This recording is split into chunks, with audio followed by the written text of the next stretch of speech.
Yeah. What's up, everybody? Uh, Welcome to the firehouse. Go ahead and make your way to the classroom. We're gonna get started real soon. Gonna have myself a nice little drink real quick. Nothing alcoholic.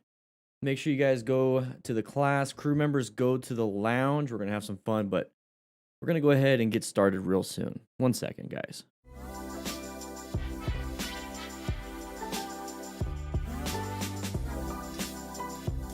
Oh yeah. Woo!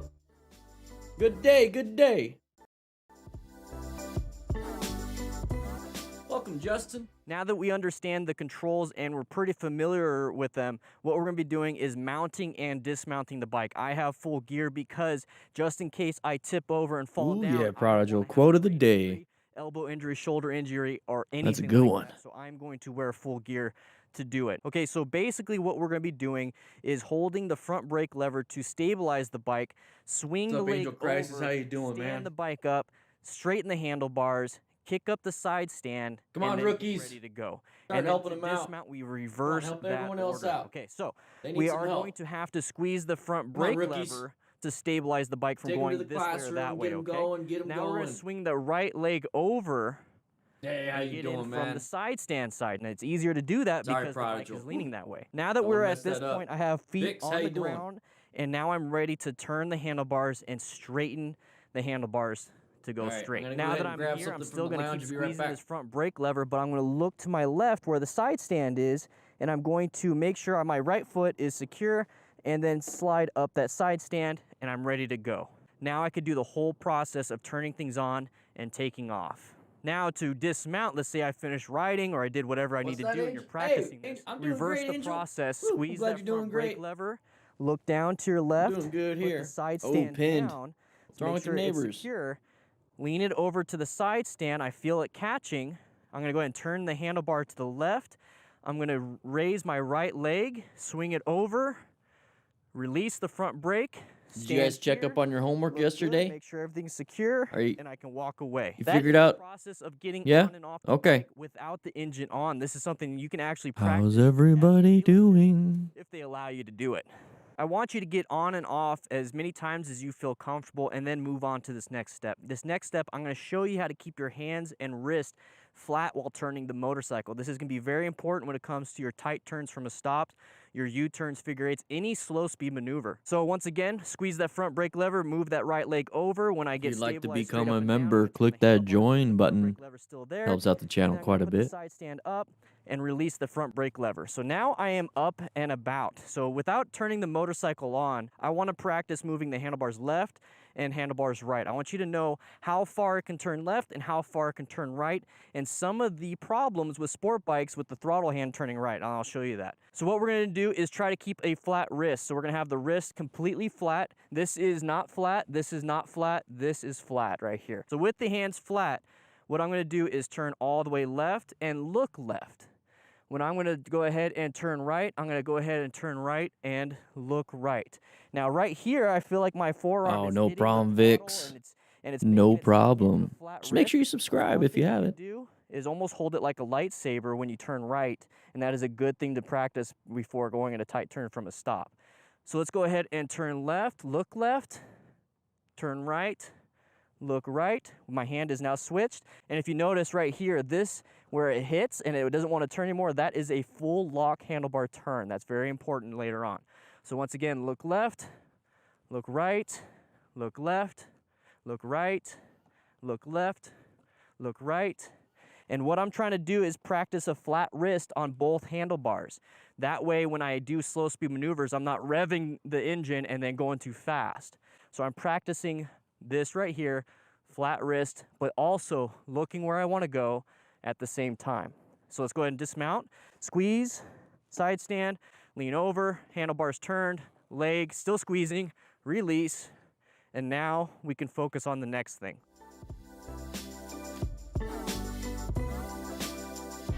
Come on, crew members, make your way in. Get yourself to the lounge. We're about to get started. Grab yourself a burrito. Ooh, baby. Nikki made some great burritos. Now that we understand the controls and we're pretty Gotta familiar get the mic. with them, what we're going to be doing is mounting and dismounting the bike. I have full gear because just in case I tip over and fall down, I don't want to have a brain injury, elbow injury, shoulder injury, or anything like that. So I'm going to wear full gear to do it. Okay, so basically what we're going to be doing is holding the front brake lever to stabilize the bike, swing the leg over, Get all my burps stand out the right leg now. up, straighten the handlebars, kick up the side stand, and then get ready to go. And then What's up, everybody? We got Dan the Fireman right there, giving some good expert advice on how to mount the bike. I don't know why I have an accent like this. Anyways, guys, we're going to be getting going. We're going to do some more motorcycle crashes and close calls reviews. We're going to finish out the year with something good. We still got tomorrow. We still got next week for some classes. But welcome to the Firehouse. You guys like it? Hey, look at this. You guys like the Firehouse? Beautiful area. Got some new brick. We're going to be updating this pretty soon, maybe for 2021. But anyways, if you are not a member, make your way to the classroom. If you are a member, make your way to the lounge. All right, I'll see you guys there.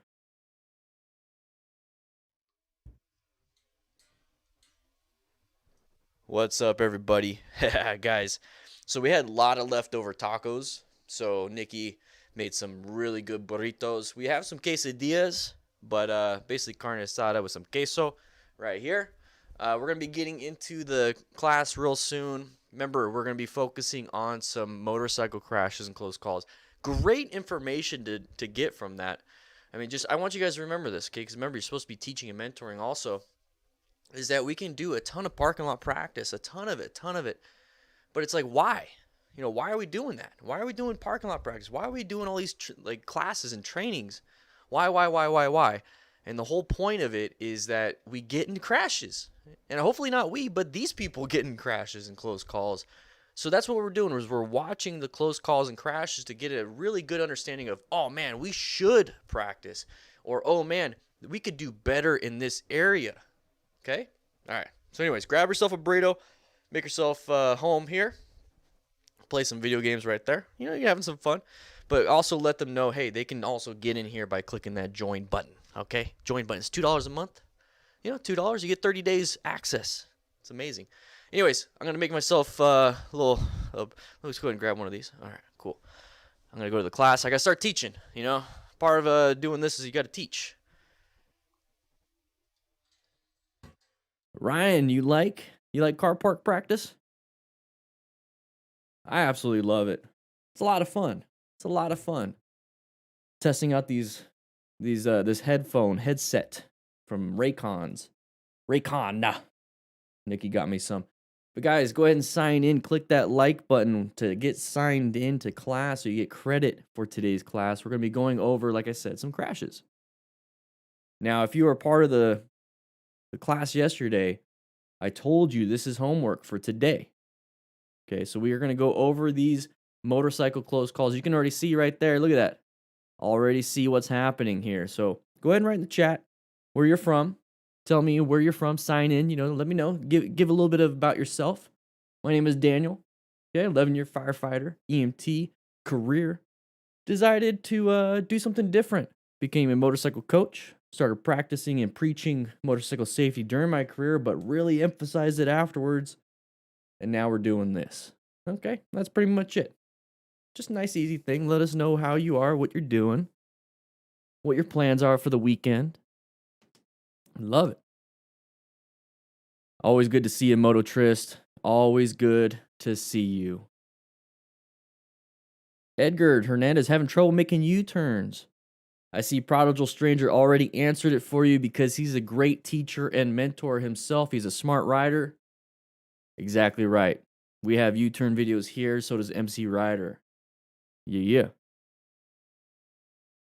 Dye my beard white? I was thinking about it. I mean, look at that thing. So, it's pretty big. I don't know. Maybe. No, I didn't see the comment. Did you comment on this? Let's take a look. Hey, D-Diff and crew in the house. Yoink. Awesome. Awesome, awesome, awesome. Hey, it's good to show some love, right? Can I make some motorbike noises? Rossi lad? No. Oh man. I don't know. Vroom vroom. That's pretty much what we're going to be dealing with today. From Spain. Shane, how you doing? Tony from Minnesota. From Finland. I want to dye the beard. I mean, I totally could. I totally could. I want to get some white, get some grays. Guys, once we hit 100 likes, we're going to get started. Remember this, we are in class. We are trying to be smart riders. We're trying to be safe riders. So what we do here, let's go ahead and get that. Get it correct. There we go. Luke plays also, by the way. Thank you for becoming a member right before the stream. Same thing with Shane O'Shea for re-subbing, becoming a member again. But we're going to be going over some of these classes. We're going over these close calls. Jeez. So that we can become better riders. California, Los Angeles, Brazil, Netherlands. Yeah. Sorry, you just heard me snort. Just found the channel. Crosby, how you doing? Just found the channel a few months ago, and I love the channel and what you do. Keep it up from California. That's one of those cool things that I keep seeing lately. Is that all of a sudden I'll get like a comment saying, "Hey, I've been subscribed for a month, 2 months, 3 months, 2 years, 3 years, and I just now started to ride." So you guys like watch these videos and you don't ride yet, but then you finally kind of get into it. Like, why aren't you? I'm literally asking, like, why would you watch motorcycle videos? I'm just trying to get an idea for things, and then not become a rider for like a year later. Is it just because you're trying to be prepped and ready for when you get to it, or what? I don't know. I'm interested because it kind of I can kind of change some things, to help you along the path if I need to. Howdy, Diver, 1967, Dundee, Scotland. A2 license in November, moving from 125 to 500, taking a Honda CB500F for a test ride in the morning. I'm so excited. Ryan, you're going to have an amazing time. Speed limit. I'm going to adjust that thing so you guys' text could be a little bit bigger, but love the DDM crew and so happy to be part of it. Ooh, baby. Looking forward to what's to come in 2021. Happy holidays, everyone. Thank you so much, Speed Limit. Thank you. Always a pleasure to have you around. But what, been watching months, just want to say thank you for your content. Really saved me yesterday when I had to progressively apply my brakes when somebody slammed their brake. Oh, Michael Placido. I'm glad that you're able to handle that situation pretty well. That could have been bad. That could have been real bad. Okay, so it's about expanding knowledge, rider education prior to that. Money is also a factor. Okay. 10 months. Oh, Larry. Woo, 6,500 miles, baby. Cope 57. Okay.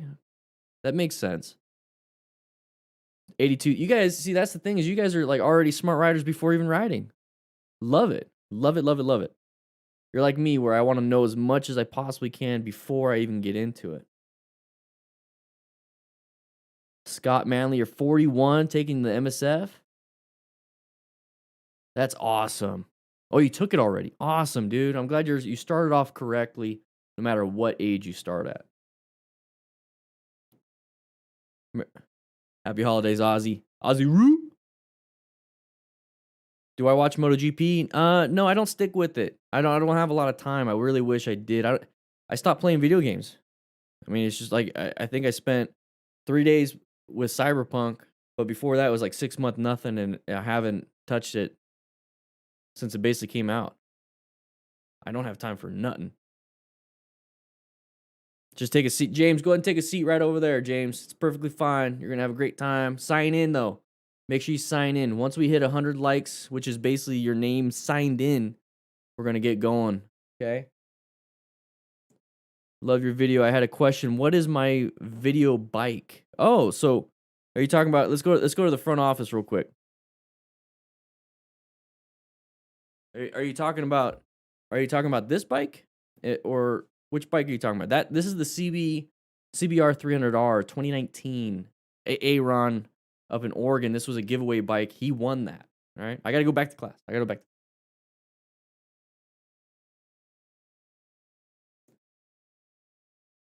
An 18-year-old break in writing because of the ex-wife. Hey, I know that feeling, man.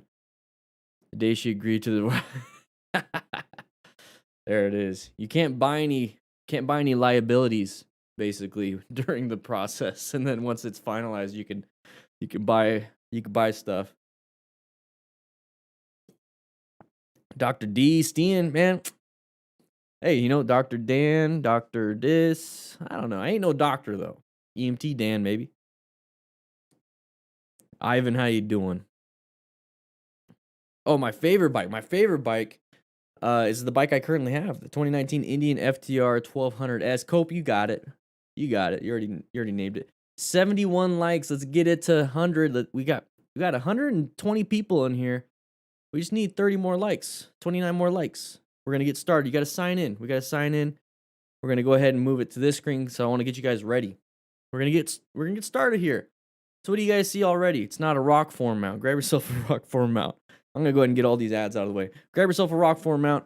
Go ahead and get yourself a Bluetooth system using the Cardo Pack Talk, Bold, Slim, Freecom, whatever you want to do. Who else? Matt, who else do we have that we have to... That's it? It's pretty much the only people I like. Woo-wee.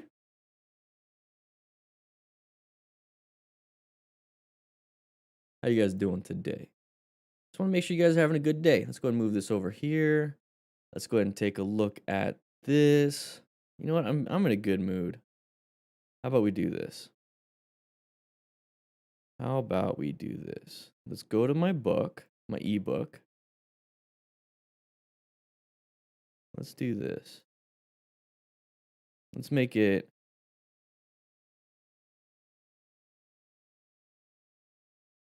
Let's do that.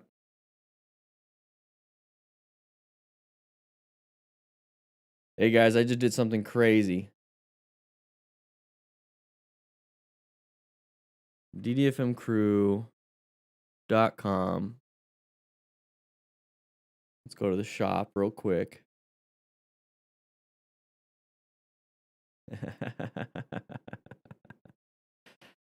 Ooh-wee. Hey guys, I just made my ebook $10. It's normally 25. I think I'm just gonna leave it there from now on. $10, guys. So if you want to grab yourself an ebook with 55 pages that has everything you're gonna need with a little bit of information from me, ooh-wee, grab yourself the motorcycle guide. I got it down to $10 now. I think that's just gonna be permanent from now on. There it is. I think we still have a few keychains too. Oh, 82 Tony PR. Forgot, by the way, guys, we are giving away gear. There's also that. Welcome to the crew, or not welcome to the crew. You've been part of the crew. Welcome to the giveaway, man. Last month we had two $5 tier people win. Woo-wee. Angel Crisis. We were supposed to wait until the end of the gifts, but SLC jumped the gun. Thank you for the amazing year, Daniel. But buy yourself something nice. Happy end of the year celebrations to everyone. Angel Crisis, thank you so much. Woo-wee. 83 likes, guys. We're gonna get going. Let's get. You guys got any questions? You guys got anything? We're gonna get going once we get 100 total likes. That's 100 total people signed in.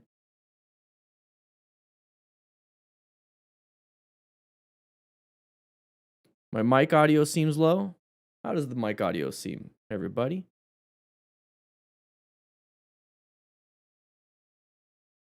Galen, your mom didn't like it when you showed up. What is the website I buy gear from? I use Revzilla. I actually have a link in the description for a list of beginner gear that Revzilla has. Love it stuff. I love that stuff. So there's that. It's good. Happy holidays, everyone. Ride safe. Rob, thank you guys. Crew members, you guys are amazing. 85 likes. Just letting everybody come into the classroom real quick.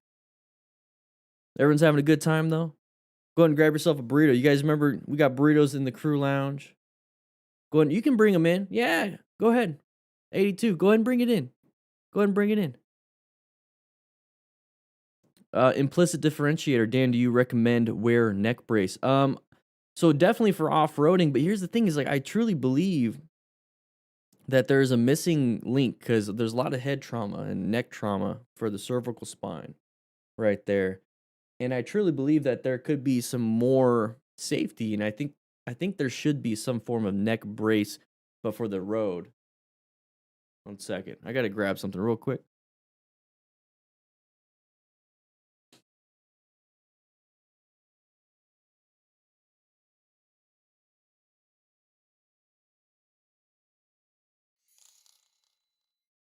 Whoa. Christopher Horton with the $10. Merry Christmas, Dan. Looking forward to 2020. Guys, you guys are insane. Christopher Horton, man, thank you so much. I had to take some nasal spray. I get allergies. I get congested really easy. What time is it here? It's 3:20. All right, guys, we're just gonna get started. We're gonna get started. Here we go, guys. Thank you so much, Chris. 2021 is gonna be insane for the crew. I'm gonna tell you that right now. What's up, Rob? That's true speed limit. That's true. Here we go. Whoa! 99 lives, by the way. This is what we're gonna be going over. We had this as our homework last night. So make sure. Whoa! Paul Colton, welcome to the crew, baby. Make sure you check them out. 99 lives. This is linked in the description. We also have homework for tomorrow. All right, so we're gonna be riding forward, not using a rock form mount, but we got a merger. Good position to get yourself out of that situation, and then get back into your lane. No reason to rev bomb. Let's go back to that one real quick. By the way, guys, if you want to submit your own videos, we do have a link in the description for that too. All right, Paul Colton, welcome. Yeah. So what we're gonna be doing is we're gonna be riding straight down here, and this is that first moment we see the side of the vehicle. Side of the vehicle, guys, you have to understand, when you see the side of the vehicle, you need to go into orange stage. That is gonna be that thing that's like, ooh, that's a common pattern right before merging, a path of travel violation. We got to be very careful with that. So as soon as I see that, boom, orange stage. A little while ago, I was in yellow stage, and now as soon as I see that orange stage, and I'm gonna wait kind of to see where he's going. Now, right here, I can tell he's not fully involved when it comes to this lane right here. He's not straight with it. He's not parallel with that lane over to the right. He's more, was it isosceles? I don't know. I failed at geometry. But the thing is, he's aimed towards our lane right here. So I like the position that we're in right here. So if I can go ahead and pull one great thing from this rider, is that we're in good position for safety. Okay, remember, plan your route, position yourself for safety. That's the first one. We're over here in lane position 1. We could be in lane position 2. We could be in lane position 3 where my finger disappeared. We could totally do that, but the thing is, lane position 1 is going to afford us the best space cushion from this vehicle, and then it's also going to allow us to be closer to our escape route. Now, this is right here is a tiny little shoulder, but that's all we need for an escape route, and that's what he uses, because that car does not want to go off-road, right? So that car doesn't want to come over here. We can use this as our own little bike lane and get ourselves out of this situation. So when we see this right here, okay, this person's going in our lane, what do? We can go ahead and apply the brakes, or we can go ahead and get ourselves into a swerving position and actually swerve out of the way. What I like to do right here is what he's doing right now. Go ahead and apply the brakes a little bit, as much as you can, you don't need to stop. So maybe 50, 60, 70% if you can, but if not, give it at least 20, 30, maybe 40%. And that's going to buy you some time before you reach them. And it's going to allow you to swerve in an area at a slower speed, so you're not doing a high-speed swerve. Now, what I wouldn't do is rev bomb, because that means that we're pulling our clutch in, and that's removing power to the rear wheel. That's a no bueno, because, geez, sorry, I just ate. Maybe I shouldn't eat that burrito beforehand. The reason why I don't want to pull in the clutch is because it's going to remove power to the rear wheel. That way, I don't have access to that power. Okay, that's the biggest problem, is that it's going to remove power, and it's going to make it to where I don't have access to it anymore. Because what happens if I need to gun it and get out of here? Well, now I got to do rev matching. I got to do friction zone. I got to do all that stuff, when all I had to do was just keep it and then go if I had to. So I think rev bombing is just a waste of movement. and it's actually going to put you in a worse spot if you need that power. So the thing that saved him was positioning, swerving, getting out of the way, and then, Rev Bomb is just, I guess, there to let him know what's up, but it's not worth it.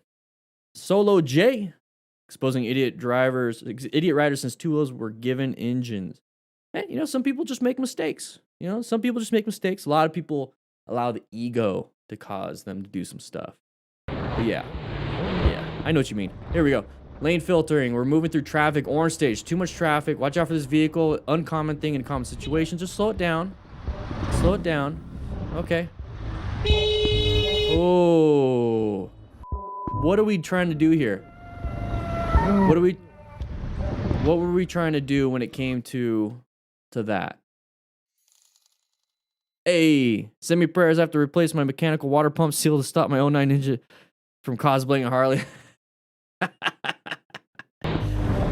Prayers sent your way. All right, so we're moving forward. And now here's the thing. We're supposed to be in orange stage. So when orange stage, we need to kind of sit back.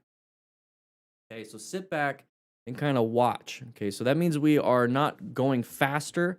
It means that we are getting our hands over the clutch, and it also means we're getting our hands over the front brake if we absolutely had to. And what that's going to do is reduce our reaction time, and now all we have to do is just squeeze for that total stopping distance or be ready for that swerve.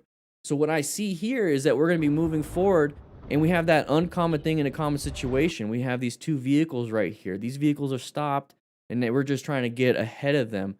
But we're playing around with this big old truck. This Dodge Ram 4x4, lug nut rule, law of gross tonnage. This person's going to be able to win no matter what we do. And why is this person slowing down? No clue, right? Because you take a look. There's all this open area. So why is this truck slowing down and taking over 2 lanes? Okay, we don't know that. Now, I don't know at the time he was going to go and try to maybe park or do whatever like these people are doing. But the thing is, he's not doing what he's typically supposed to be doing. If he's in that lane, he's supposed to be going. So this is where you start to click, uh-oh, something else is happening here. They're applying the brakes. Why are they applying the brakes? Uncommon thing in common situation. So we get closer and closer, and that's when we really get to see it. You don't see his hands turning on those brakes. He's not squeezing them. We're trying to shoot for the gap because we're impatient, okay? So we should have seen all these different things up ahead. Thankfully, the horn does work, and it allows this Ram driver to recognize us. But look we also have this driver right here trying to pull out. That tire shifted. Why are we putting ourselves in this situation? It's because we want to get there as quick as possible.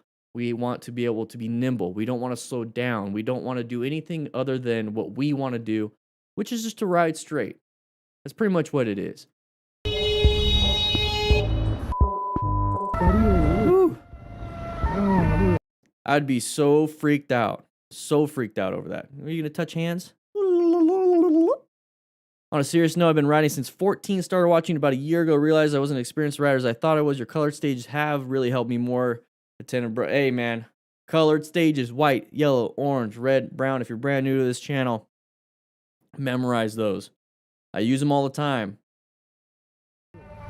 Thank you so much, Solo J.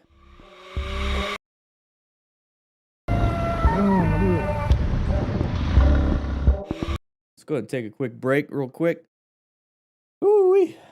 Shouldn't have ate so much of that pozole. I think that's what it was. I don't know. Nikki's going to get mad at me if I say it wrong. Had a late lunch. Put out that video today. If you haven't checked it out, please do so. We also have motorcycle training concepts. And we also have a highlights channel for these live streams. So if you don't want to watch the full live stream, or if you don't have time, 8 to 15 to 25 minutes for the normal videos on this channel, we do have that highlights channel to where it's just one crash or one close call or one question for the Q&A, which we will be having at the end of this video, okay? Or at the end of the stream. All right, here we go. So we're going to go ahead and travel. Once again, so we always start off traveling. You know that. All right, so we have 2 lanes. There it is, a merger. Non-issue so far.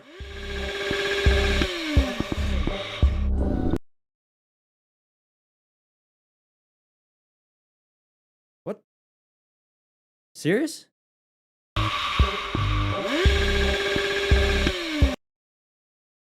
We're getting pissed?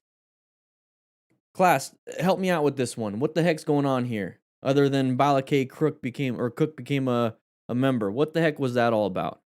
What was that all about? So I want to tell you right now what I do see when I see this. This is a great space cushion. This is a great everything so far. We are protected from all sides. We're coming up to an intersection. You should be going to orange stage. This is going to be a quick one, guys. Take a look at our situation right here. Whenever I see something like this, I'm like, okay, there could be a path of travel. And why is that, class? Rhetorical question. I'm going to answer it myself. Why would this be a problem? It's because we have an open lane all the way through the intersection, and then we have these drivers right here possibly wanting to go into our lane. So I'm automatically going to orange stage no matter what happens. All right, so now we have this. There's that path of travel violation. Maybe this person wants to go into our lane to go straight. That's a typical thing. So no matter what this person decided to do, we know now that they're going to go across all lanes, super slow, really dumb.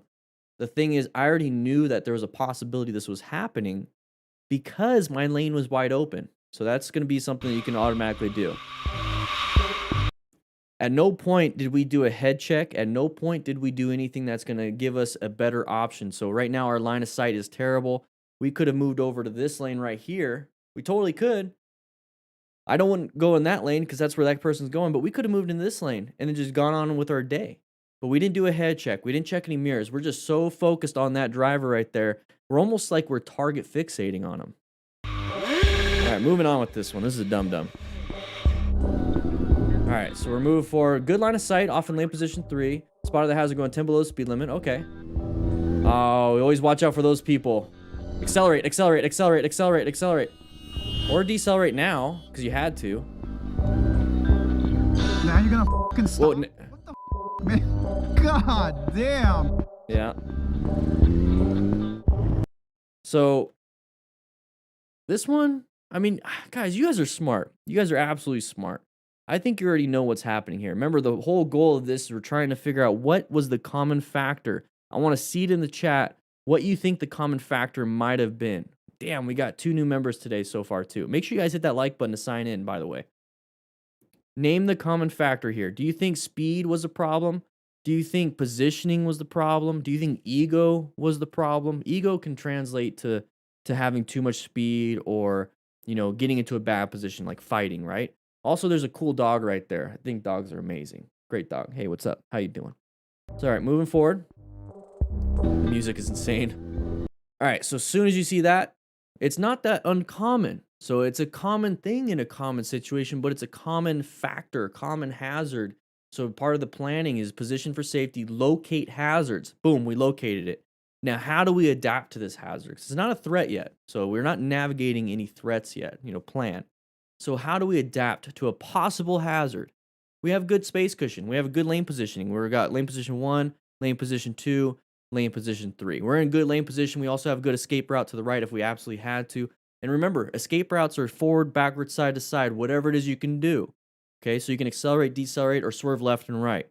So when we see this coming up, and we see this person starting to accelerate a little bit, you see the tires spinning. It's like, oh, he's going to probably want to come into our lane. What can we do right now? Right now, to be a courteous driver, how about you roll off the throttle and match his speed, especially if there's nobody behind us, and allow him to get in. Oh, novel concept, right? Being a courteous driver will produce safer environments for you as a motorcycle rider. But let's say we don't do that, which is what we do here. Okay, we're in the blind spot now. We're in the blind spot. This person's coming over. Now what can we do? We have 2 options. We can accelerate through to get in front, which we can do right there in that right turn lane. Maybe get ourselves back in the left. But that puts us in different situations, right? So if we accelerate, possibility of one of these vehicles merging into us. Also a possibility of not getting where we want to go. Once if we want to go straight, that's a right turn only. Massive problems for us because of this dumb. Hey, but it's going to keep us safe. So when I was saying, hey, roll off the throttle, apply the brakes, this person's automatically going to go in anyway. So we got to just either let them in or accelerate through. So accelerate, accelerate, accelerate, or decelerate, decelerate, decelerate, let them in. Those are the 2 options you really have, and could have done better on this one. So what saved him there was deceleration. The horn, okay, that's fine. Just realize this is one of those things that if you honk at somebody, it might not produce the effect you want. So now that we're right here, we go back to planning. Position for safety, locate hazards. We're not in a good position anymore. This car driver, this Ford, took our position, took our safety away from us. Now we are not in a position for safety. We locate a hazard. Now we have to adapt to that hazard, and we adapt by putting ourselves back into a position of safety. So look at all this room. So this person right here took our position for safety. We're going to adapt to it by moving over. Do it now. Don't wait until it becomes a threat. Don't wait until you have to go into red stage. Orange stage you should be in right now. Don't wait until you go into red stage or brown stage.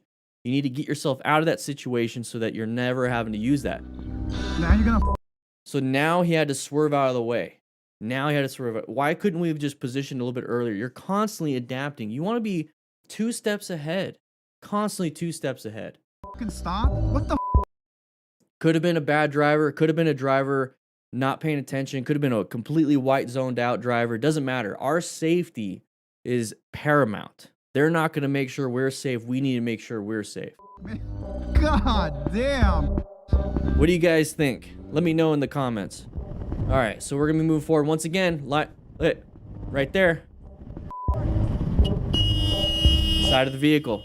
Side of the vehicle, everybody. Whew. Let's keep it going. Sorry. Get out of there. Get out of there. You got traffic behind you, buddy. All right, watch out. Good line of sight. Good space cushion. You're good. Just leave it as is. You did what you needed to do. They're out of your hair. They're completely out of your hair at that point. All right. Damn. Okay, so before we really jump into this one, remember. Side of the vehicle. That's very important. Side of the vehicle means there's a possibility they're going to go in front of you. I'm tired of having to say it all the time, but here's the thing. We got a bunch of new riders in here. It's perfectly good. It's perfectly fine. Welcome to the class. Sign in. But side of the vehicle is going to indicate there's a possible path of travel, and that comes from intersections. It comes from parking lots. It comes from driveways. It comes from anywhere. Be very careful with that. Once you see that, you go into orange stage. So we're going to be moving forward right here, and I have multiple concerns. I really do. You know, this person, if we started getting closer, we could have a possible path of travel if they merged into us in their blind spot. But the real pertinent, the real big one, since he has good, space cushion, he's staggered with this vehicle. The big one is this one. That's a scary one right there. Especially when we have an open lane and Rob Johnson became a crew member. Welcome, baby. This one right here is a big one. This one I'm scared about.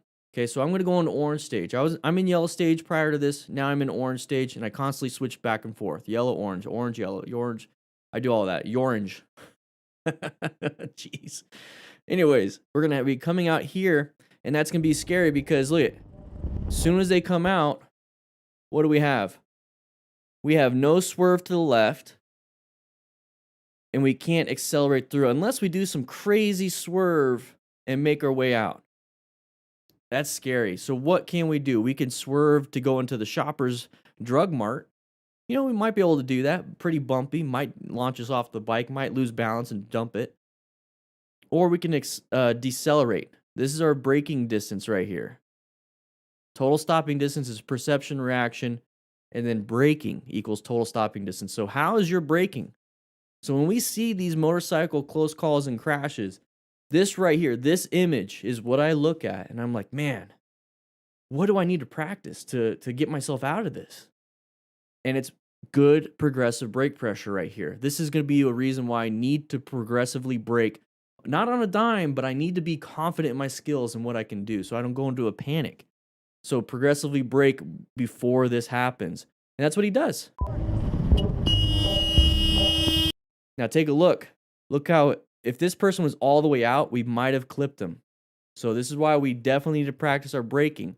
That horn took away some of our movements and some of the things that we should have been doing. We should have been only focused on braking.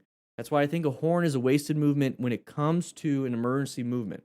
Same thing with rev bombing. Get yourself out of there with a swerve or with good braking. And then afterwards, when you're in a safe environment, go ahead and honk. Go ahead and rev bomb. Whatever you want to do. But get yourself out of there in the first place, okay?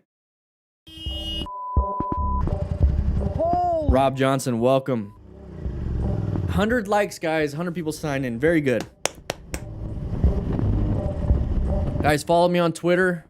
I share when we're going live, and I share a few things. I shared my doggo. All right, so we're going to be riding interstate speeds. Oh. Okay. Good, good. Now, everyone's going to be going to the right. Everyone's going to be going to the right because that's an exit. This looks like Phoenix. Come on, 99 Lives. That music. Doom, doom, doom, doom, doom, doom. Love it. That looks like Phoenix. Let's take a quick look. No, never mind. That's not Phoenix. It's the 405. That's California. Never mind. That's California. Raul. Is this you? No, you're Raul Chavez, not Junior Martinez. Okay. Oh, I put almost 1,200 followers on Twitter. Man, we jumped that. We went cray on that one. We're like way more than that. Whew. So follow me on Twitter, guys. I've been sharing a lot more. Let's see if we can get 10K. It would be great if I got verified so nobody can take my name. Here we go. So moving forward, this is the off-ramp right here. So this is where people enter. Are we in the Gore area? Let's take a look.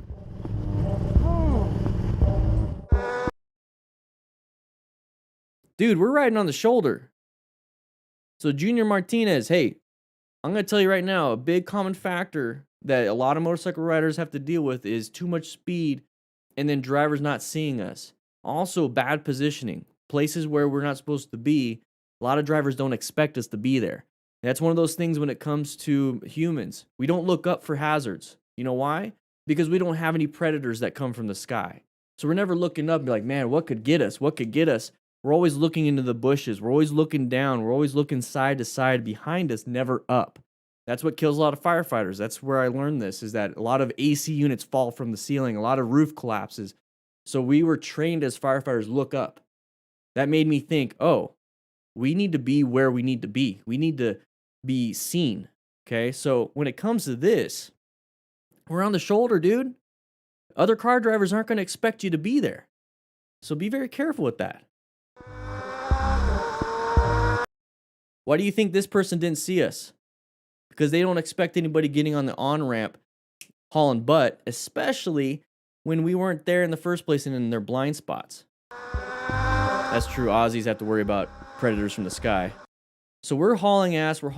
This is an exit, basically. So this is like that, the on-ramp to the interstate, but then it's also that one lane that disappears to go to the off-ramp to get off the interstate. So when you're in the right lane passing everybody, guess what? You're going to have people wanting to turn right and get off. And that's where you're at. So we're hauling ass, and guess what this person's doing? Ooh, no. It's going to get close to you. So there's that rev bomb. This is what I want you guys to do instead, outside of not speeding and doing what this guy's doing. I want you guys to start moving over to the right. As soon as you see that person come into our lane, a rev bomb and never changing positions, we're assuming that this car driver is not going to be touching us. Okay, I'm not going to assume that. I'm going to assume that I'm going to go ahead and take responsibility for myself and move over to the right a little bit more to dodge this person, and then check my pantalones so that I, brown stage, check my pantalones, because you know what? I put myself in this situation. I need to realize I'm going to do my own after action review and be like, okay, I shouldn't have done that. This person needs to relax. And then look there's the whole blaming of other drivers and never taking responsibility for ourselves.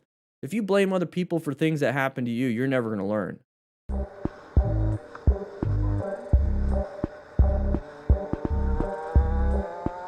And then they don't like it when car drivers say, hey, you shouldn't be lane filtering. Hey, you shouldn't have done this. Hey, you shouldn't have done that. Like, whoa, punch a mirror. All right, so side of the vehicle right there. Why is there a side of the vehicle? There's pedestrians there. Come on, guys, orient yourself to the situation. I think I've seen this driver before. I recognize, is that an aftermarket thing? I swear, I've only seen like bus drivers have that. Christopher Miles, Merry Christmas and Happy New Year to you, Dan, and everyone in class. Cheers from down under. Hey, Thank you so much. Woo! Appreciate the donations today. They're huge. Woo-wee. All right, so right here, what do we see? Side of the vehicle. Now, why is there a side of the vehicle? The pedestrians are blocking this vehicle from getting out of your path of travel. So we have to assume that they're going to stay there. So we need to just modulate our speed and not rush to get to the intersection, because once we rush to get to the intersection, we have to stop. People behind us, are they paying attention? I don't know. We can get rear-ended pretty easily. It happens quite a bit. So we're going to be moving forward right here. And now we're so target fixated on this. And like, when are you going to move? When are you going to move? We're not even recognizing this vehicle. So when it comes to your focal vision, okay? So if right now, if you stare at one spot, stare at my finger. Does everything else around you kind of get blurry? Now stare here. Now stare here. Now stare here. Everything else other than my finger gets slightly blurry. That is your focal vision. So if we were staying focused on this, what about this? What about that? What about this? What about this? What about that light? What about that pothole or manhole cover? Your focal vision is very important. So we should not stare at something. We look at this, okay. We look at this, okay. Look at that, okay. Decelerate. Give me some more time so I could keep doing this. That's what we should be doing, okay? So don't rush to get in here.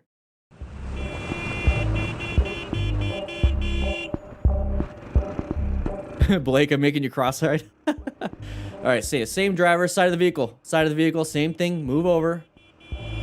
Get back in your lane, end of story. Come on, don't do this. All right, so we got a new rider, much more traffic than what we're used to. Oh, hey, he's hustling. Not a big deal, just kind of be careful with that. It's all good. It's all good, man. Great view. I like this. Yeah, side of the vehicle, side of the vehicle, side of the vehicle, side of the vehicle. So, orange stage. Okay. All right. Beep. Wait. How come this van did that? We're wearing high vis.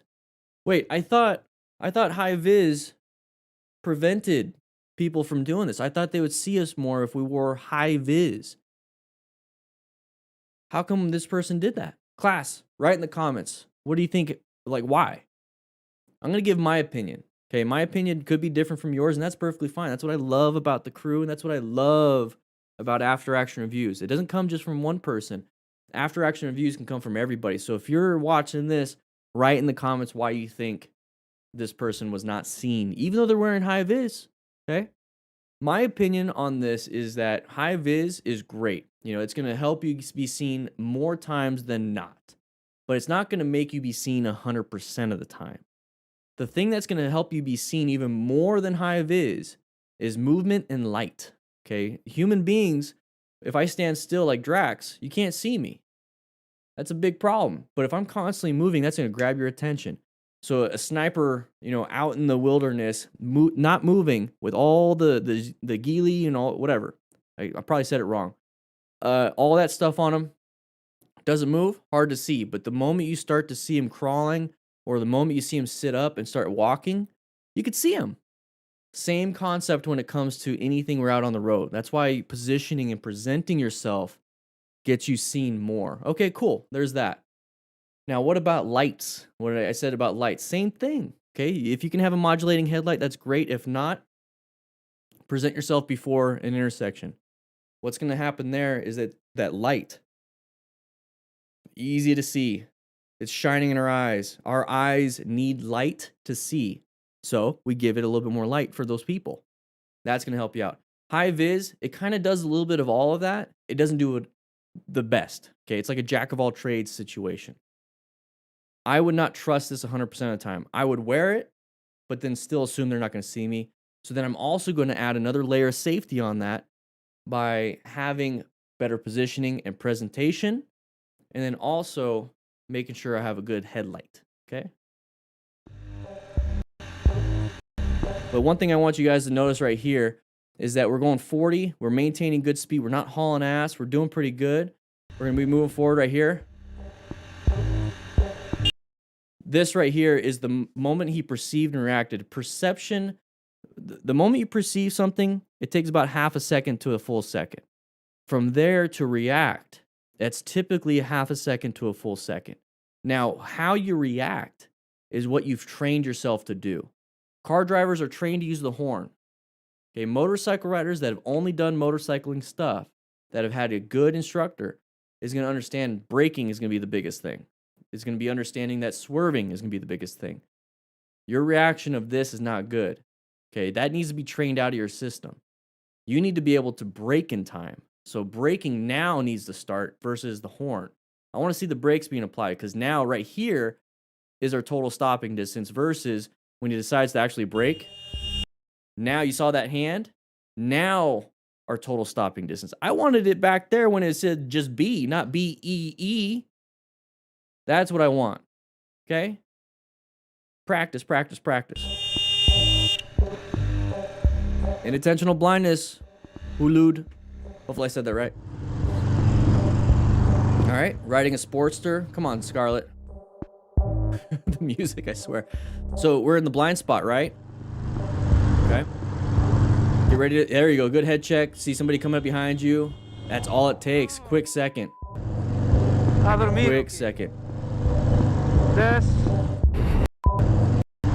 All right, so that's going to be the big problem is going to be off to the right is that big blue vehicle, okay? We're in a good position. Look at the line of sight. I want to point this out, everybody. Look at the line of sight. You notice how he's not right behind this car right here, but off to the side. There's that line. So that's telling you where that positioning is. Look at that line of sight. This is where I typically ride, so I can see. That's great. So another cool thing is that blue car starts coming into our lane. Look at that big space cushion we have. So he's in an amazing position for safety. Amazing. And he's situationally aware. He's constantly checking his mirrors and everything. So the simple fact that he was able to get himself out of the situation is amazing. This is a great, great, great example of situational awareness. There was the head check right there. He sees the little vehicle coming up, but then what he doesn't notice is that vehicle is coming in.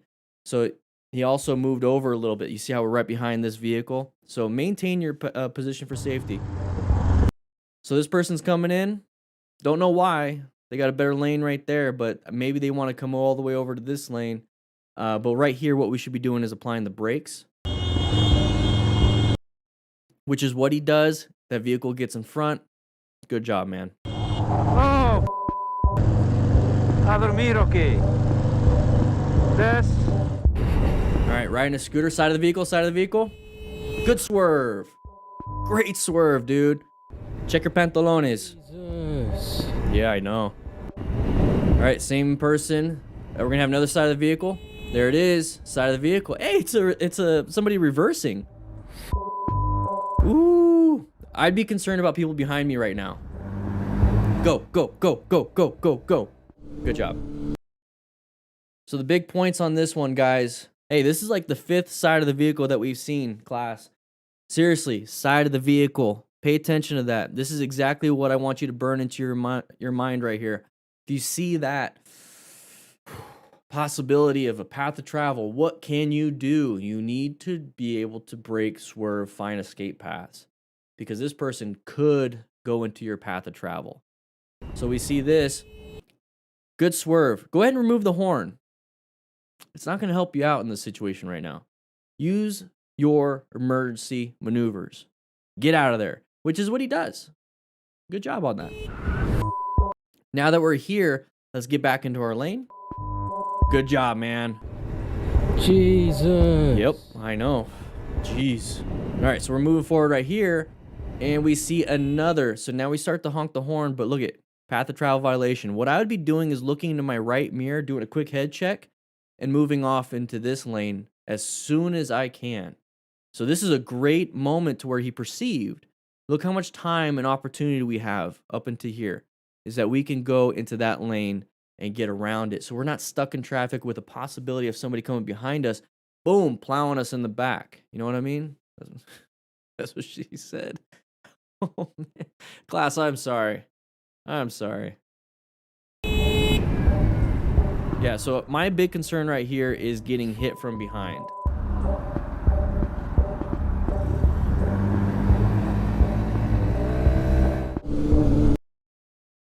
Daniel, you wouldn't move to the other lane? Okay. Why not? It's not a wrong answer, whatever you give. I'm going to tell you that right now. I just want to know, because that's part of the after action review process, is that, you know, I give why I would move to the other lane, and I'd give like examples of why and how and what I would do. So to say that you wouldn't, I would love to hear about why not, because that could be an extra learning moment for myself. Okay. In the meantime, I'm going to go ahead. Hey, Daniel, I'm going to go ahead and take everybody to the crew lounge real quick. Sorry you can't come, Daniel. It's fine. It's fine, man. Go ahead and let me know. But crew members, I want you guys to grab yourself a burrito con queso and a nice little drink. Take it to the classroom. Have a good time. Nikki made these from the leftover taco meat that we had yesterday, plus some of the stuff. She makes good quesadillas, but these are just rolled up a little bit. If you want to join the crew, click that join button. Please do so. Join the best damn online motorcycle community in the world. We're going to get some more motorcycle training up there pretty soon. You can also play some video games. Like I said, nobody gets to mess with the high scores. If you get a high score, you need to put my name down there. Dan, all the way down. Yeah? Rookies, I'm looking at you. Jeez. Angel Crisis, there's some steak burritos out there, man. There's some steak burritos. Luke, no you didn't. Did you? Better not. Just slow. Oh, you said just slow down. Okay. Hey, if it makes you, Daniel, if it makes you safe, man, just slow down. Good. Okay, so move to the other lane or slow down. Two options that you can do that could get you out of the harm's way. Daniel, you got a great name, by the way. Eric Gosse, great job and Merry Christmas. Merry Christmas to you guys. You guys are insane. Thank you so much for all the donations. I truly do appreciate it. It helps out myself and the family quite a bit. I don't buy anything. I've worn the same uniform for like 100 days now. Yeah. All right, here we go. Thank you so much, guys. All right, so moving forward on this one, same thing. Oregon motorcycle, we're going to have a possible path of travel. Oh, we definitely do have a path of travel. White line, you retard. Oh. Blake, you got the farts, dude? Blake. Seriously, you're going to be farting everywhere? You're cleaning that chair. You're cleaning that chair. So this is a great view from somebody behind. Now, this motorcycle rider is typically going to be the one that we have that point of view from. We have a good point of view from behind here. So this is what it looks like if we get next to that vehicle and we don't utilize our escape paths. Look how close we are on this. So there's that path of travel. We're merging into us. This motorcycle rider could have moved over to this lane and got himself out of that situation. And really, when I say this lane, I mean like right where my finger is. Not where this car is, but like just right there. Just a little bit. Maybe on the other side. Or just move over all the way in our lane to like right there. That's all you have to do for positioning for safety. But look what it looks like.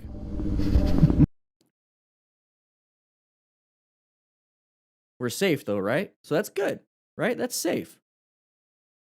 Here's the thing. Look where he's at and look how he's safe. All we had to do is get into a lane filtering position to keep ourselves safe. So when I see that and I see all these vehicles coming up and a possible path of travel violation, where should I position myself for safety prior to an incident to where I have to adapt or I have to navigate and do a red stage maneuver? I'm going to position myself off to the sides of each lane, give myself that space cushion and position myself over here, just in case a dum-dum decides to creep in. Now, a lot of people say, well, stand or position yourself right here so you protect your lane. Okay, that's fine. That's fine. How are you protecting your lane? Let me know, class. How are you protecting your lane? Are you preventing with a force field so that no vehicles can come in your lane when you're over here on the sides? You have a force field, dual magnetic, two negative, magnets. Yeah, okay. It's not going to work. I'm tired of hearing that. Protect your lane. Just start off over here. We're on bikes. We can be nimble. Get yourself out of that situation. Whoops. White line, you retard. That's not nice. All right, merging issue, I bet.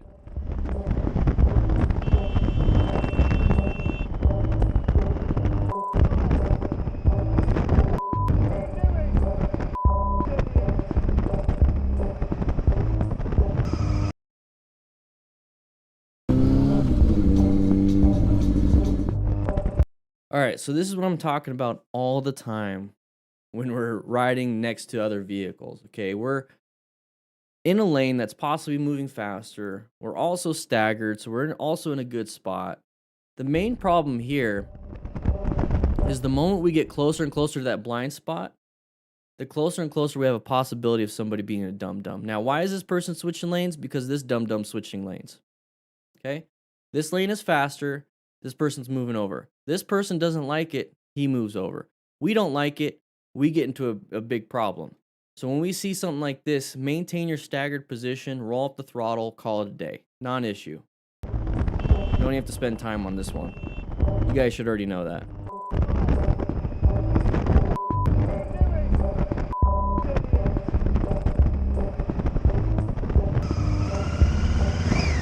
All right, position yourself a little bit better. Yeah, that person shouldn't have done that. You, aren't you? Oh, is this a road rage? That cool with you. Yeah, what's up with you? Ronnie Pickering. See you, Ronnie.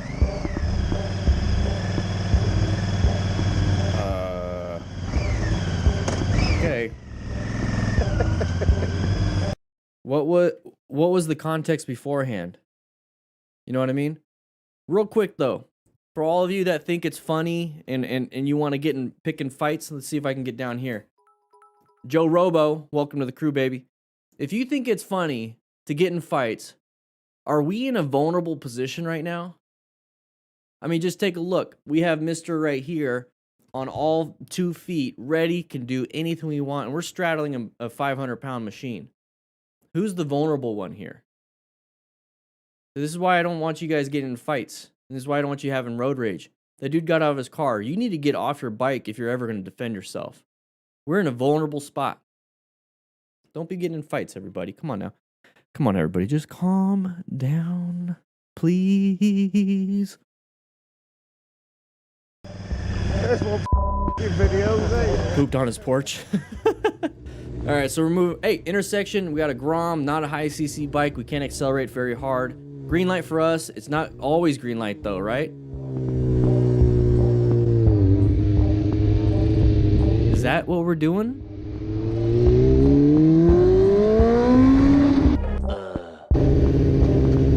What's the issue? Oh my gosh. Non-issue galore.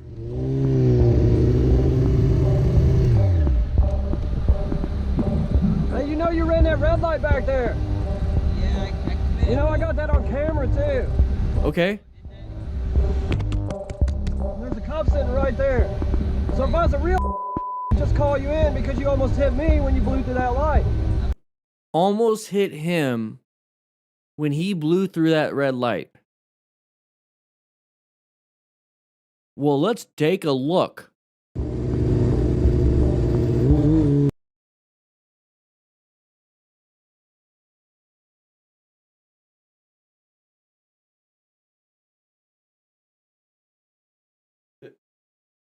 I can't reach. Can somebody get me a stool? Thank you. I'm gray on gray, everybody. Almost hit him. Almost hit him, everybody. Wow. Holy crap, guys. This was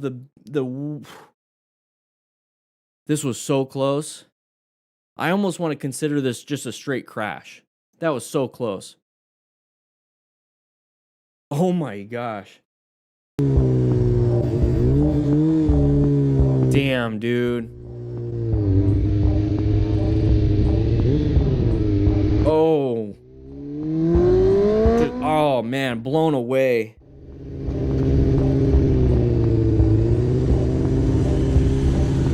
Hope he gets him. Class, I hope he just Hey, you know Oh. you ran that red light back there. Yeah, I committed. You know I got that on camera too. Oh, did they? There's a cop sitting right there. So if I was a real I'd just call you in because you almost hit me when you blew through that light. I'm so sorry, I didn't mean to do that. You don't see it though when you're trying to blow the light, right? You don't see stuff like that. Yeah, If there would have been a bike on the right coming out right, you might have killed him, man. Sorry, yeah, I I just want to think about it. The fuck was that all about? I'm sorry, guys. What the hell? All right, so we're moving, going 80 something. I'm gonna say kilometers an hour. Does not look fast at all. Whoa, dumb driver. That's gonna be the greatest example of knowing your 360 situation awareness, guys. You need to be checking your mirrors, checking your blind spots, checking everything, even when there's nobody around you, just in case dum-dums like that. If you start to see lights or a vehicle get, you know, here's small, right? I'm small, and it's getting bigger and bigger in your mirror, bigger and bigger in your mirror, bigger and bigger in your mirror. That means they're getting closer, okay? All right, same thing, side of the vehicle. There it is. Good job, Miguel. Okay, we're moving on again to some more pedestrians. Hey, pedestrians are idiots. I'm sorry, guys. They just get out. Pedestrians typically are like, you know what? I have the right of way. I'm serious. I've known many people that will just walk out into an intersection and be like, what? I got the right of way. They have to stop. How many people do you know that say that? I'm serious. How many people do you know that say that? They have to stop. I got the right of way. Like, well, ones if they don't see you in the first place and you got hit. Does it matter? Jeez. Solo J, welcome. Woo.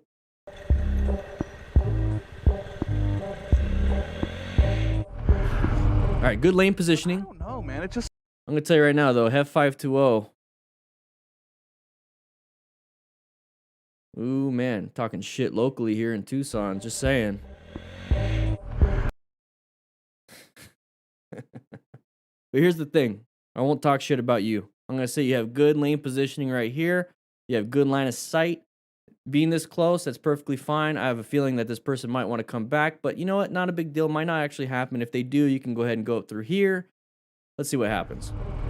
But I don't know, man. It just seems. Are you gonna go? Does he have to? Are you gonna go? Ah, okay. Alright. Oh my god, dude. Guy flicks me off because he's not paying attention. Cool. Alright, you know what? Nope.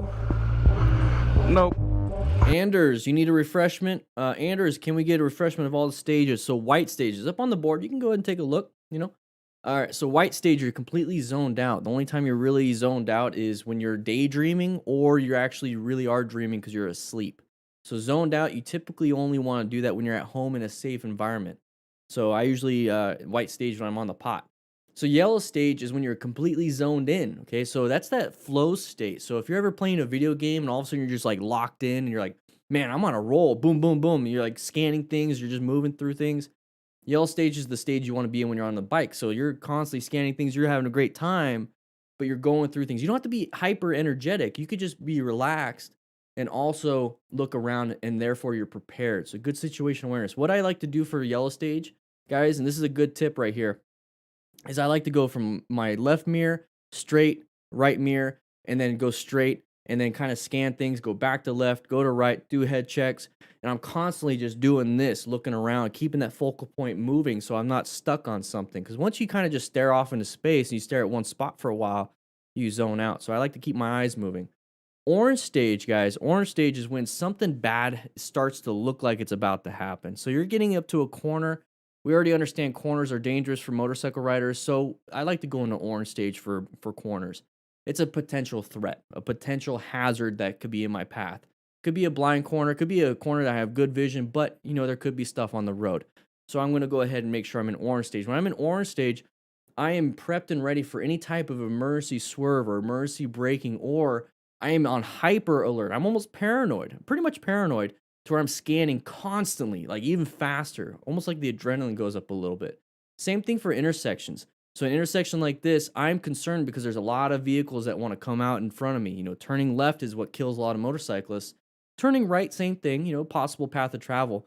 But definitely anything in intersection. So intersection, corners, orange stage. And then it could be anything that puts you into orange stage. So you could be riding down the road and there's a possible intersection like a right here. So we see this right here. Well, anyways, right there, off to the right, coming out of that Chewy's. That's an intersection, possible path to travel. So somebody coming out of there could cause you to go into orange stage. Anything. I see a ball bouncing across the road in a neighborhood. Guess what? Usually a kid's chasing it. Boom, orange stage. I'm prepped and ready for a kid that wants to run out and try to get that ball. I say that because that's how a lot of kids die in neighborhoods. I've seen it. So red stage, let's go to that one real quick so I can get off orange. Red stage is when you go into an emergency maneuver. So if you see that ball start rolling out and you see a kid now run past it or run towards it, you might have to do some emergency braking or emergency swerving if it's really close. Same thing with a car turning left in front of you. Same thing in the middle of a corner and there's a big pothole in your line. You're gonna have to do some type of emergency swerve to get around it, but then you also have to maintain your curve. So that's what you have to watch out for. Brown stage is when you're supposed to do those things, that red stage maneuver of swerving, but you panicked. And it could have been because you had target fixation, you have no training, so you just slammed the brakes, you dumped the bike because you lost traction. It could be anything and everything that is not what you're supposed to do. And it's called brown stage because you might poo-poo your pantalones. Hopefully that helped you out, man. Sorry, this is happening. Nope.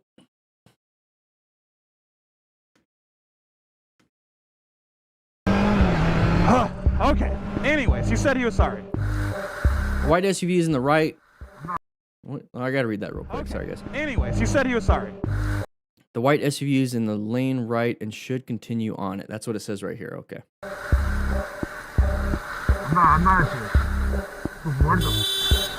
Good job with the braking. He acknowledges. Alright, let's go back to that one real quick. We're not going to spend a lot of time on these ones right now. Okay. Anyways, he said he was sorry. Alright, so same thing, 360 situational awareness. As soon as you see this, as soon as somebody gets in, they're in that right lane, right now, take a look at where we're at. We're in the blind spot. So it's not their job to keep us safe and never move into our lane. It's our job not to get hit by dum-dums like this. That is what it means by being invisible, okay? So right here, blind spot, everybody. This is what we got to be careful about, okay? So once we see this, do we have a powerful enough bike to accelerate out of it? Do we have space cushions and escape routes to the left? It looks like we do. We might be able to accelerate through. But here's the simplest thing that you could possibly do, and Daniel said it earlier today. Not me, somebody else in the chat. Roll off the throttle or apply progressive brake pressure. Slow down to allow this person in because they already decided to do it. And look how many lug nuts they have. They're going to win. The lug nut rule, guys. Law of gross tonnage. It doesn't just work for ships in the water. It works for everything. Oh, you going to hit the button? You going to hit the button?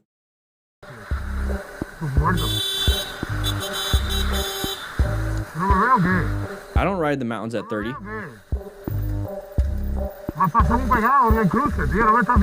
Eric goes, exactly same thing, dude. I've seen kids get hit by cars. I've worked on kids that have gotten hit by cars.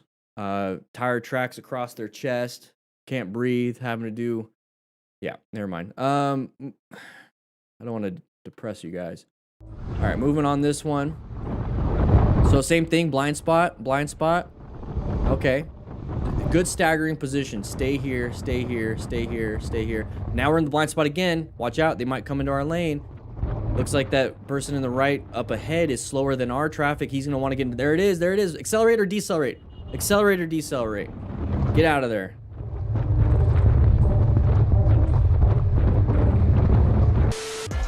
All right, good job, 99 Lives. Good job, guys. You want to check out his videos. I would love to see a canyon riding video from me. Yammy Noob and I went out canyon riding in Mount Lemon. We know how to keep it safe while still having a good time. Might want to check it out. Just do DanDanTheFireman and Yammy Noob dual vlog. Just YouTube that, all right? All right, crew, let's go to the lounge real quick, and then we're going to go into my office and do a nice Q&A. All right, here we go. Oh, man. Oh, man. 99 Lives. Great video. Amazing video. If you're not a YouTube member and you just have to take off, go ahead and take off. That's perfectly fine. What we're going to be doing is going into my office and just having a nice, calm motorcycle coach Q&A. So if you have any questions about anything, it could be about me, it could be about life, it could be about the Diet Mountain Dew I keep drinking, it could be about the burrito, it could be about anything. We're going to go in there and have a good time. Think of it as like at the very end of class when everyone's getting ready to leave, and then they just go to their cars, but then there's some people that stay after to chitty chat. Remember, we do this every single Tuesday, Wednesday, Thursday at 3 p.m. Mountain Standard Time. We have a class, and we're going to constantly improve the class and really help out any and every one of you as best I possibly can. I want you guys to get prepped and ready for the DMV or your class coming up, or the fact that you already have your license, you've done all the classes, you just want refreshers, whatever it is you want. We're going to try to hit every single base, and it's going to be free every Tuesday, Wednesday, Thursday at 3 p.m. Mountain Standard Time. But damn, do I enjoy those donations. I do appreciate them, Pin Throttle and everybody else. It does help out. Christmas is right around the corner, and my kids, they're getting a little older. They don't want just stickers and Dollar Tree stuff. They want freaking video games and the new Xbox, and oh my gosh. Anyways, let's go to the office real quick. Woo. Welcome everybody. Welcome to my office. We're gonna go ahead and have a nice chitty chat. Moderators, fight over those seats. Everyone else, crisscross applesauce in the front. Don't touch my helmet. There's my bike. Thank you, newbie, with the amazing decorations. I think 2021 is gonna be a lot more aesthetic. All right, let's get down to brass tacks. Let's have a chitty chat.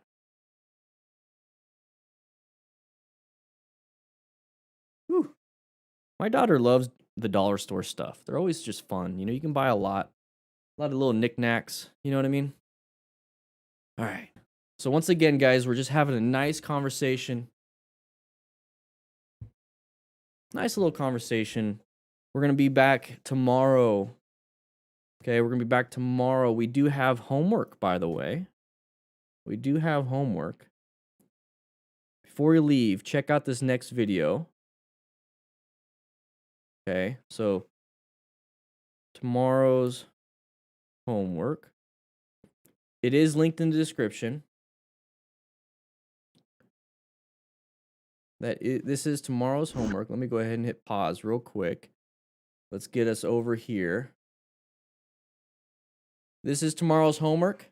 Crazy drivers, stupid and crazy people versus bikers 2019 bad drivers episodes. Keywords galore.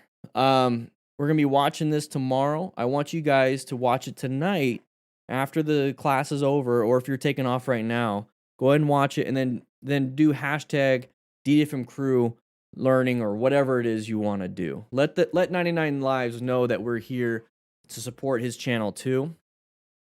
So Justin, thank you for being here.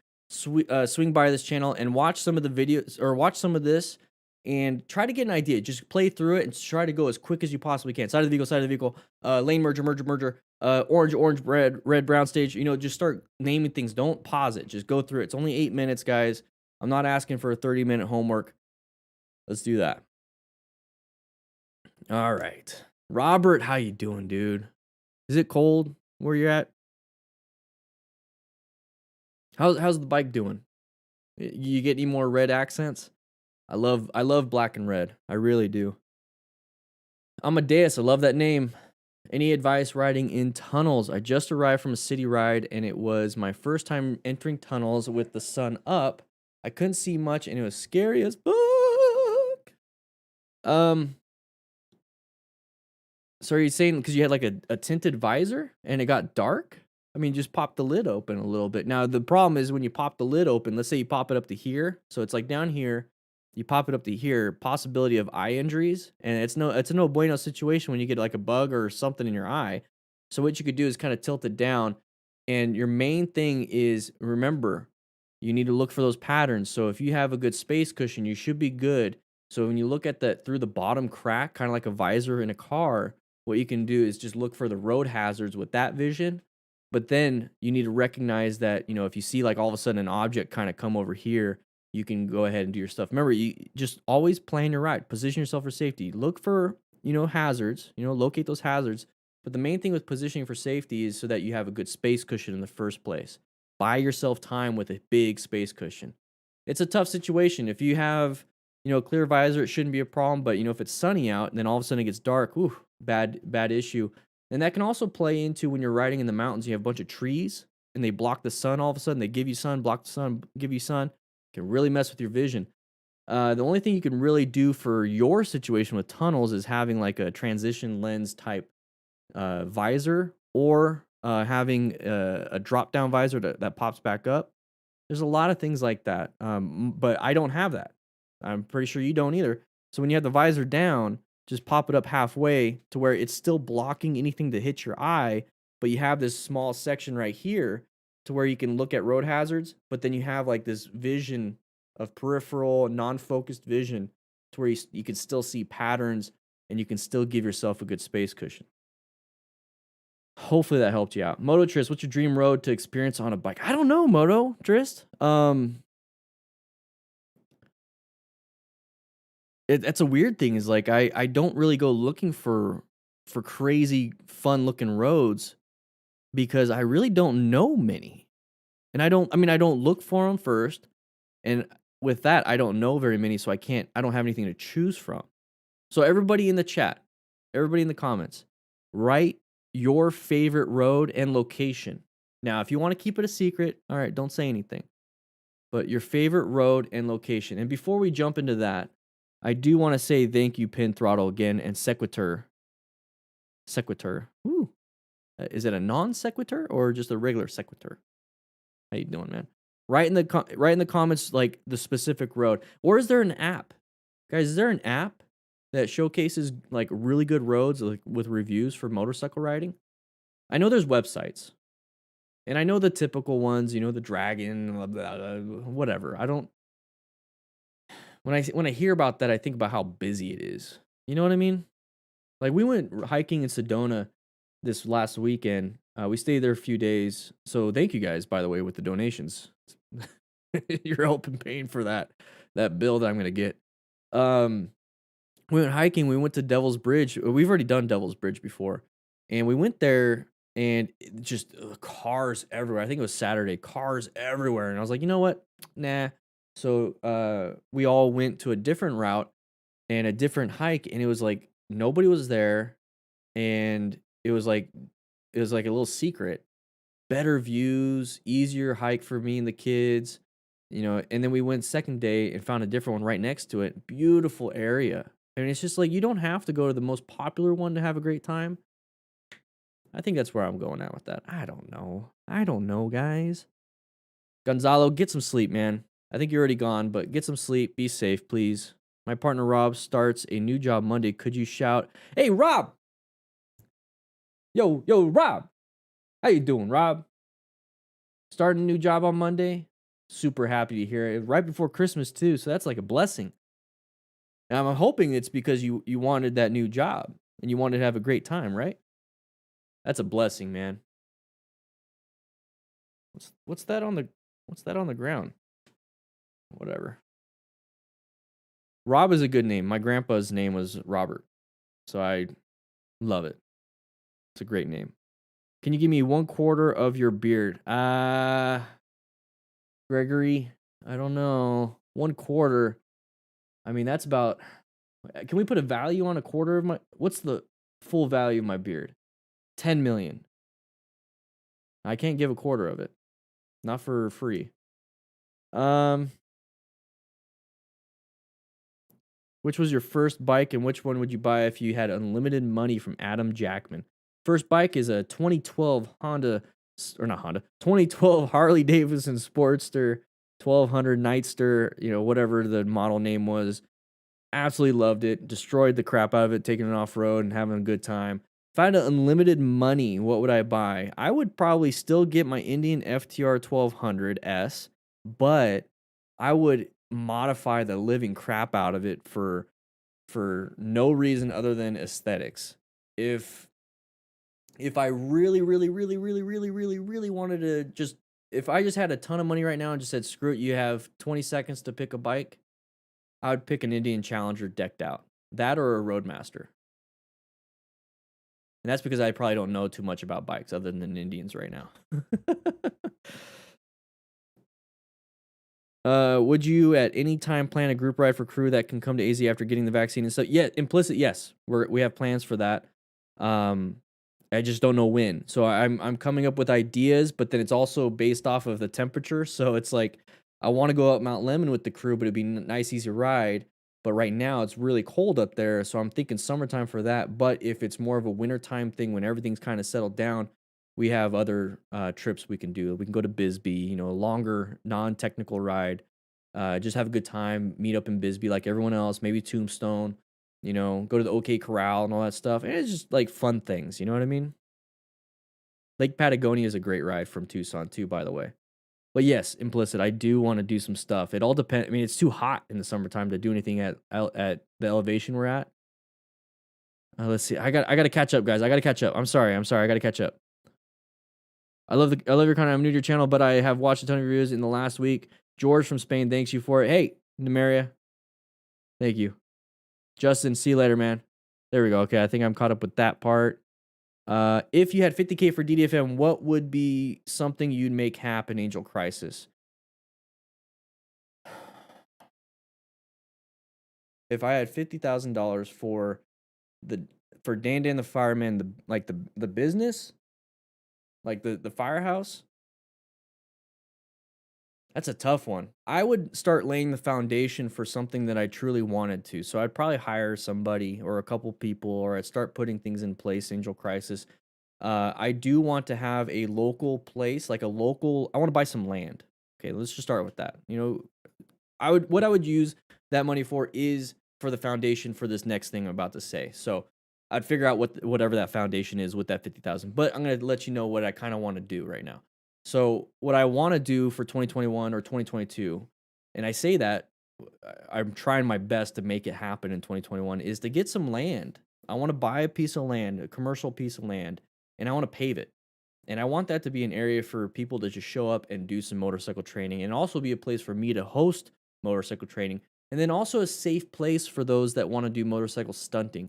As much as I give crap to stunters and all these things because I feel like it's unsafe, I do need to take a step back and put my own ego at check. And I do also need to tell myself, you know what? This is something that they're choosing to do, and this is something that they want to do. And maybe there isn't an opportunity to do it as safe as possible. Think about, I kind of go to the same concept as skateboarders. Is at the very beginning of all these things, people were skateboarding everywhere, you know, rollerblading, whatever it is, skateboarding, destroying property, you know, being a little unsafe, but it's a huge passion. It's something that's not going to go away. And the moment skate parks came up, it made it to where everyone had a safe environment to do so. It was their thing. They got to have it. They got to take care of it. They took great pride in keeping the skate parks, you know, clean and free of debris and their own set of rules that is more so inclusivity and then more so into teaching the next generation. So that's kind of what I want to do when it comes to getting a piece of land and then paving it and then having an area for people to practice these things in a safer environment. And then maybe it's going to be more of an inclusive thing to where people that never wanted to stunt or never heard about stunting or cared about stunting, to have an environment to where they do have good mentors and teachers that help them out. And I also want to come from a position of just the straight up motorcycle safety, and the same concept for my motorcycle safety. So now you have two things, stunting and safety. And then maybe there's a third and fourth and fifth thing that a plot of land with pavement can really do. That is what I would do with $50,000, is that I would start laying the foundation to make that happen. And that is something I've been thinking about for 2 years now. And just now recently, it's almost like, oh, I could actually do that. These are just ideas that I put pins in. I don't have the logistics and resources yet, but my family's taken care of, and that was my first priority. And now that that's taken care of, I'm going to start, or not gonna, I have been, I'm starting to move towards taking care of everybody else. That's what I want. That was a great question, Angel. You always have great questions, Angel. Always. You always have like these thought-provoking questions. I need to get a hold of you. because it really kind of triggers my creativity. I love it. This is a great camping. Same thing. We did the the DDFM crew campouts, and that kind of came from the idea of I wanted to bring men together to start sharing their stories because a lot of men, obviously, 3/4 of all people that commit suicide are men, so it's a very high ratio for men. I feel like men need a place to be shoulder to shoulder and have conversations and be open, and that's kind of where the DDFM crew campout kind of evolved from. I still want to go back to the part where even on that plot of land, maybe have a shop there to where monthly meetings of men can get together and just kind of share their stories. Hey man, how was your month? How did things go? How are things with your wife? You said last month you're having troubles. Did you take the advice or did you work through some of these things? Like things like that. Men don't get that. Men do not have that. Gary Alum, can I say hi to Kate? Hey Kate, how you doing, Kate? How you doing? Any tips for stopping a visor from fogging up, Blake? So if you can afford a pin lock visor system, they're starting to become more common, but there's definitely some products that you can spray on your visor to help prevent that. But look for ones that are meant for plastic, because there's some products that are meant for glass, and that can eat away at your plastic visor. Those have so many riding assistants. Yeah. Warm in San Diego riding is my Santa suit. Hey, man. I know what you mean. I'm trying to get rid of mine. Robert, I'm glad everything's doing well. I'm glad that you're still, shiny side up. You know what I mean? You ride all over the place. Hey, your COVID results came back negative. Good, Prodigal. Now you can come out of quarantine. Come on over here. They make helmets with outer visor and inner tinted visor. It would be helpful switching between the two. I think speed limit. I really do think that should be almost a standard or very close to it. Because it's a safety thing. Like transition lens would be great, but they're not that quick. So having an option to just go and then have it come down, that's a safety thing. Because if you're just riding and you have a clear visor and all of a sudden the sun comes from around the corner or the mountain, all of a sudden, boom, hits you, it can really mess you up for a while. And I don't know how many crash. I mean, I wonder what the stats are. That's how people start to crash. You know what I mean? That's why I like having the visor. How I put my hand up here is on my dual sport. I have that visor. Okay, so this is a shield. This is the visor, and I actually use it like you're supposed to, like it's a hat. The commentator, man. Your name is the commentator, but I called you man. Watching my content for most of 2020 now. Just got my license here in the UK and have started riding my Ninja 400. Your videos have been fantastic resource. Thank you. But keep watching other YouTubers too. There's a lot of motorcycle safety YouTubers. A lot of good free information out there. Just take what's relevant to you. I'm not the only one. I'm happy that there's more safety YouTubers coming out now. I think when I first started, it was just me, MC Ryder, and then very few others. Very few others. Now there's a lot, which it's great. I like the culture changing. Have I ever rode any roads in Missouri, Blake? No, I haven't even been to Missouri. Guys, that's one of those things I want to do in 2021. I had some great ideas with Matt, and it involves us traveling, and it'd be fun. Yarra Valley, Victoria, Australia. That's a good area to ride. Reteps. Dude, I want to go to Australia so bad. I'm just scared of all the spiders and scorpions and not scorpions and snakes that you guys have. Angeles Crest Highway. Adam. Yeah. That's where Two Wheel Jesus and them crashed though, isn't it? It's a beautiful area as long as you just take it easy, right? That's the kind of thing. So maybe I should clarify the places where and riding like a pro. He's been around longer than any of us. James Boone, thank you. Yeah, and Cope, yes. Amazing.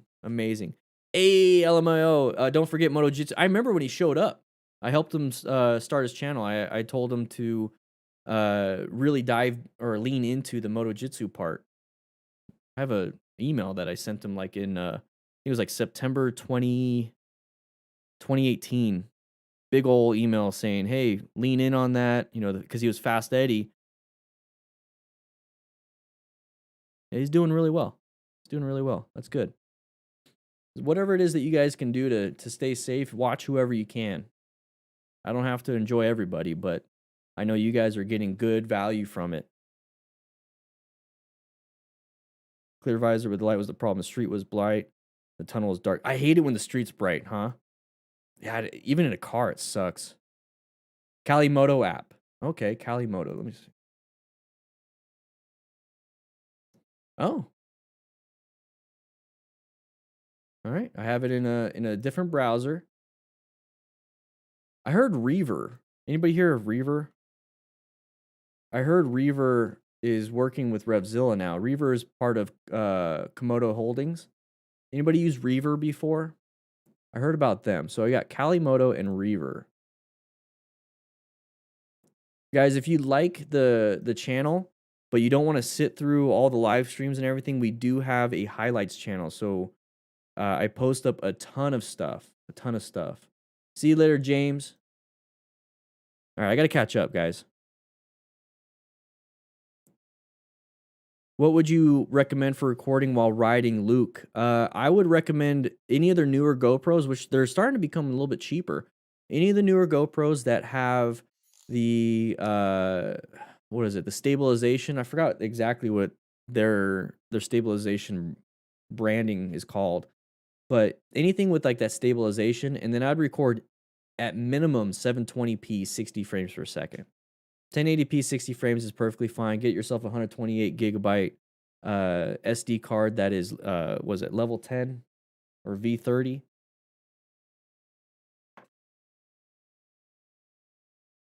So U3, but V30. So like this, you can't see crap, guys. Yeah, you can't see crap. SanDisk Extreme 128 gigabytes V30 is probably the best you're gonna get right now for those cameras. That's what I would do. Need to ride the hill country. Which books do you recommend for improving writing skills? Huh. There's not that many books for the improvement of writing skills. I'm going to say as much as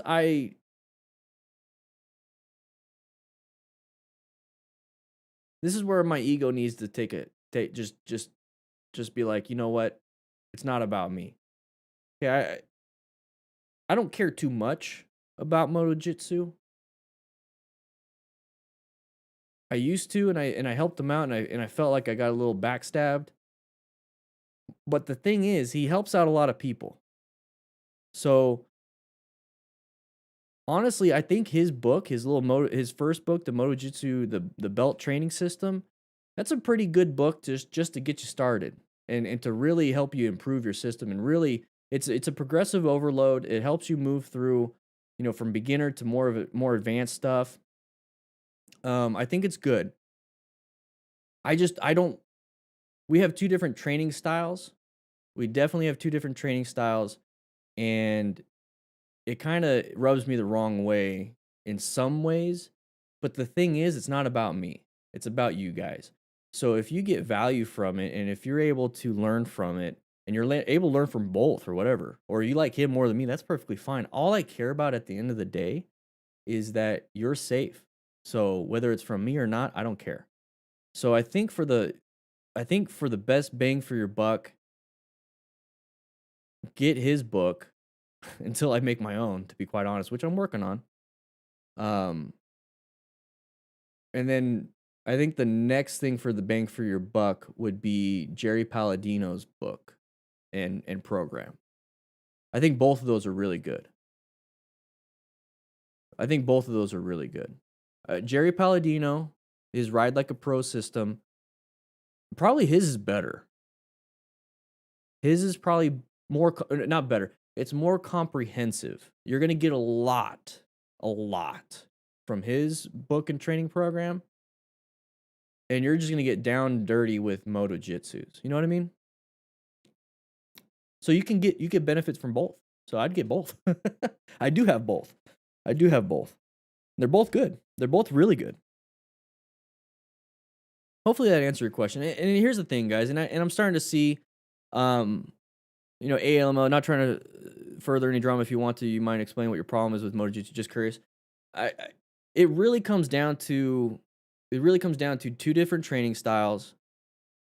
Um, Egos getting in the way, and as you can hear from me, I'm telling you, like I'm recommending his book, so my ego is in check right now. Um, his ego kind of got in the way, and I agree with what Grimbeard is saying right there, right above what you said, and kind of made me feel like I wasn't like I'm not a coach. It's like, dude, I am. So I don't want to get too much into it. Long story short, I didn't like it. I decided to block that out of my life, blocked him off my Instagram, all that stuff, and decided, you know, I'm going to focus on the forward, focus on what I have, focus on you guys, and focus on improving myself. There's no point in detracting myself. So that's pretty much where I'm at with that. But the thing is, at the end of the day, if he's able to provide something for you guys and it allows you to be safer, that's all I care about. So it's almost like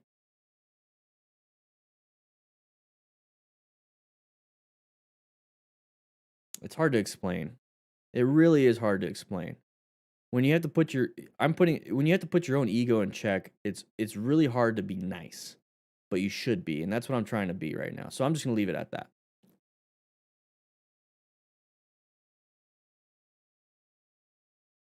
All right, let's get back on subject here.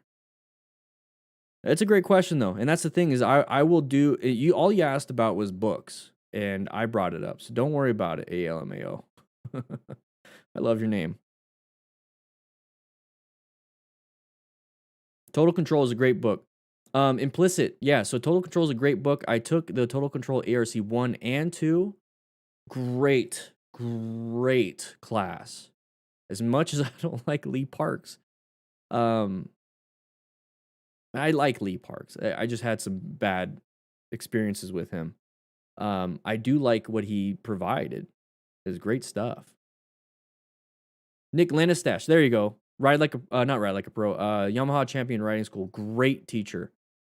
Dale Duncan, you're right. Exactly it. Nick Lanistat, I don't know how to say his name. Nick from Yamaha Champion Riding School. I absolutely love him as a teacher. When I say I absolutely love, what I mean is I absolutely enjoy listening to him teach because I like his style. So I listen, I learn differently than some people. I don't like the abrasiveness. I like the, hey, let me help you. You don't understand that it's obviously that I'm not teaching in a way that you do understand. So let me modulate how I teach to match how you learn. That is what I like from an instructor, and that is what I try to do myself. I don't like the whole aspect of, hey, you're not getting it, you should get it. I don't like that. So that's not how I teach. And that's not how I learn. So it's not who I want to learn from. So Nick, Brett T-Tax, Ride Like a Pro, MC Rider, Canyon Chaser, dude. I forgot his name, sorry. Those are great instructors.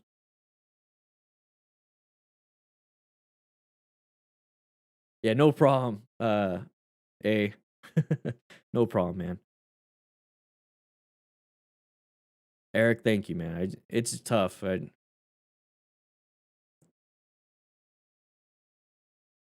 Mototrist, thank you. AR 38555 prevention of motor vehicle accidents, military. Oh, COPE 57. What is that? Prevention of motor vehicle accidents, military handbook. I heard that the Army has a mentorship program, and I kind of want to model the Smart Rider principles to the mentorship program. Keith Codes, yeah, great book. Shoot, there's another one. There's another person that I really enjoy. Motorcycling the Right Way is a great book. I forgot. Condon. Something Condon. Condon. What's his name? But I know it's called Motorcycling the Right Way. That's an amazing book, too. The Police Rider's Handbook from the UK, Motorcycling the Right Way are great reads. Ken Condon. Inoch. Nick's last name is said Inoch. There you go. Chris, thanks, man. Thanks. Ken Condon is amazing. Amazing. He talks about situation awareness too. Flick of the wrist. Is that a... I'm trying to think. Ken Condon has a YouTube channel? When did he get a YouTube channel? Is it active?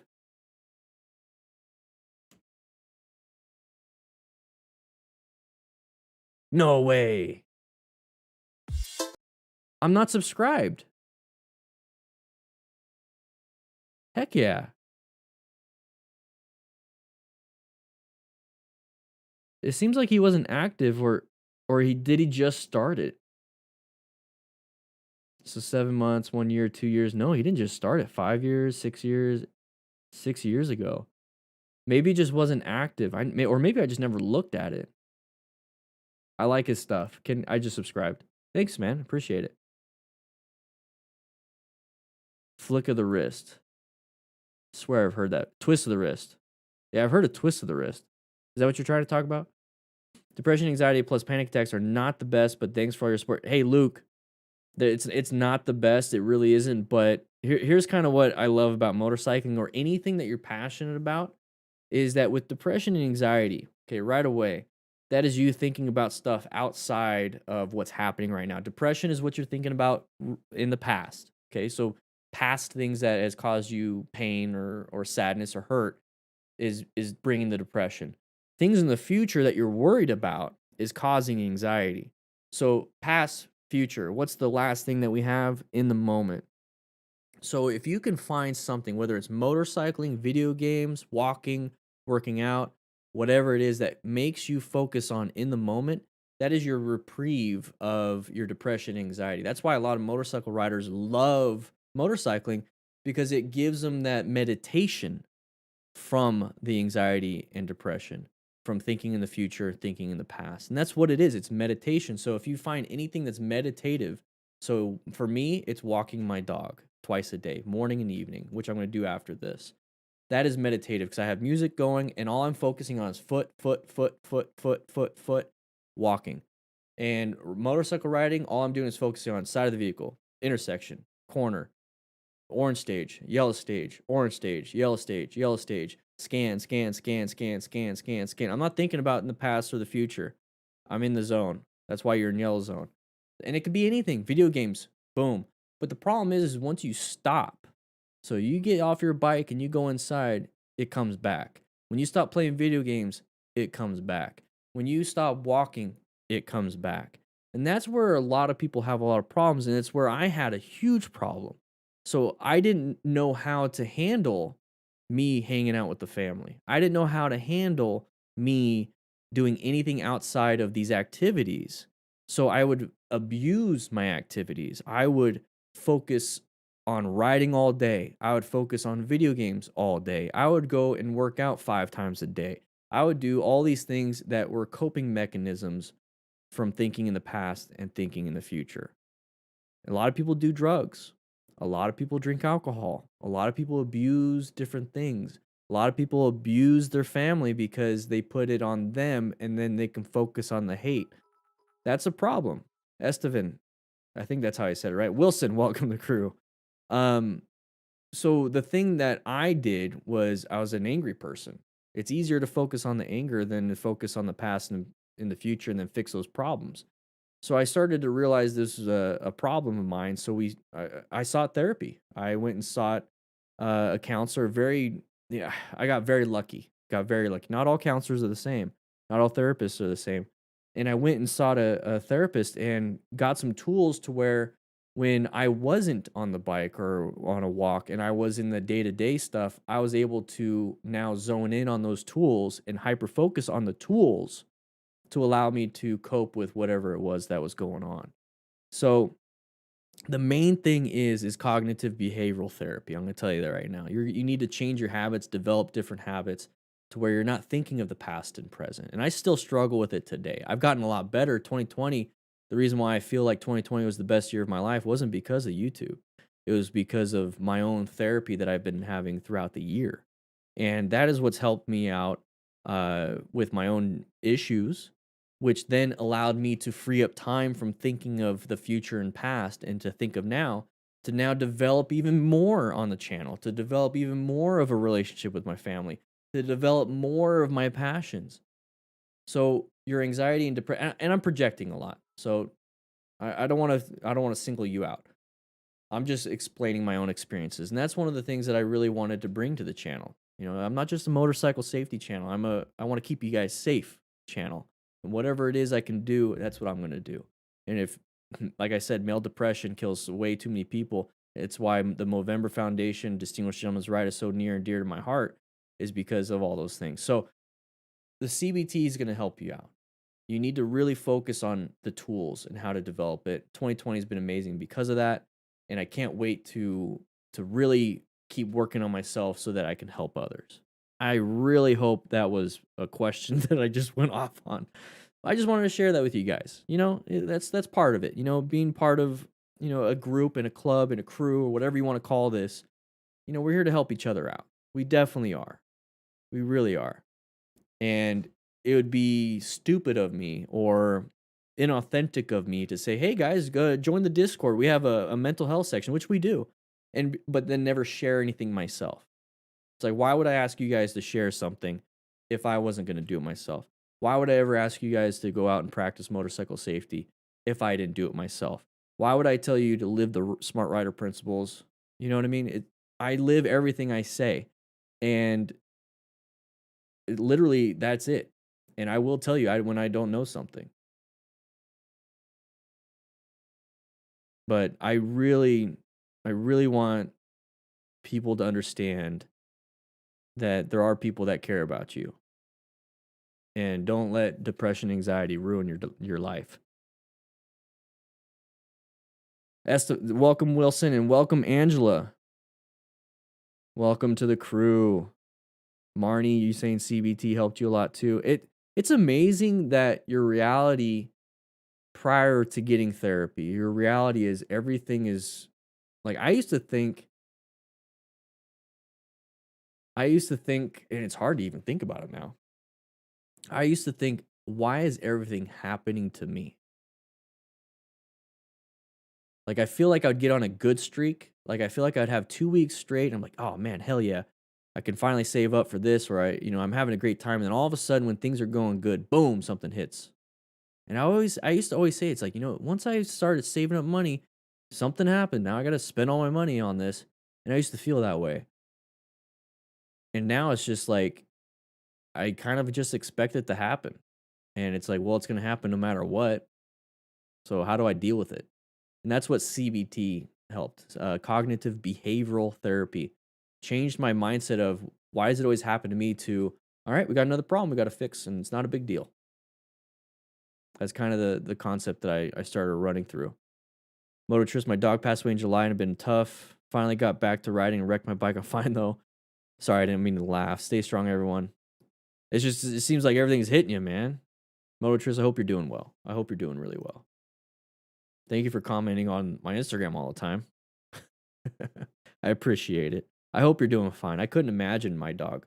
I mean, my Stella, she had a really bad GI issue. And it's not like, oh, she got to poop everywhere. No, she had like this bleeding in this, like, just terrible. She had to have surgery. It was like $2,000. Well worth it though.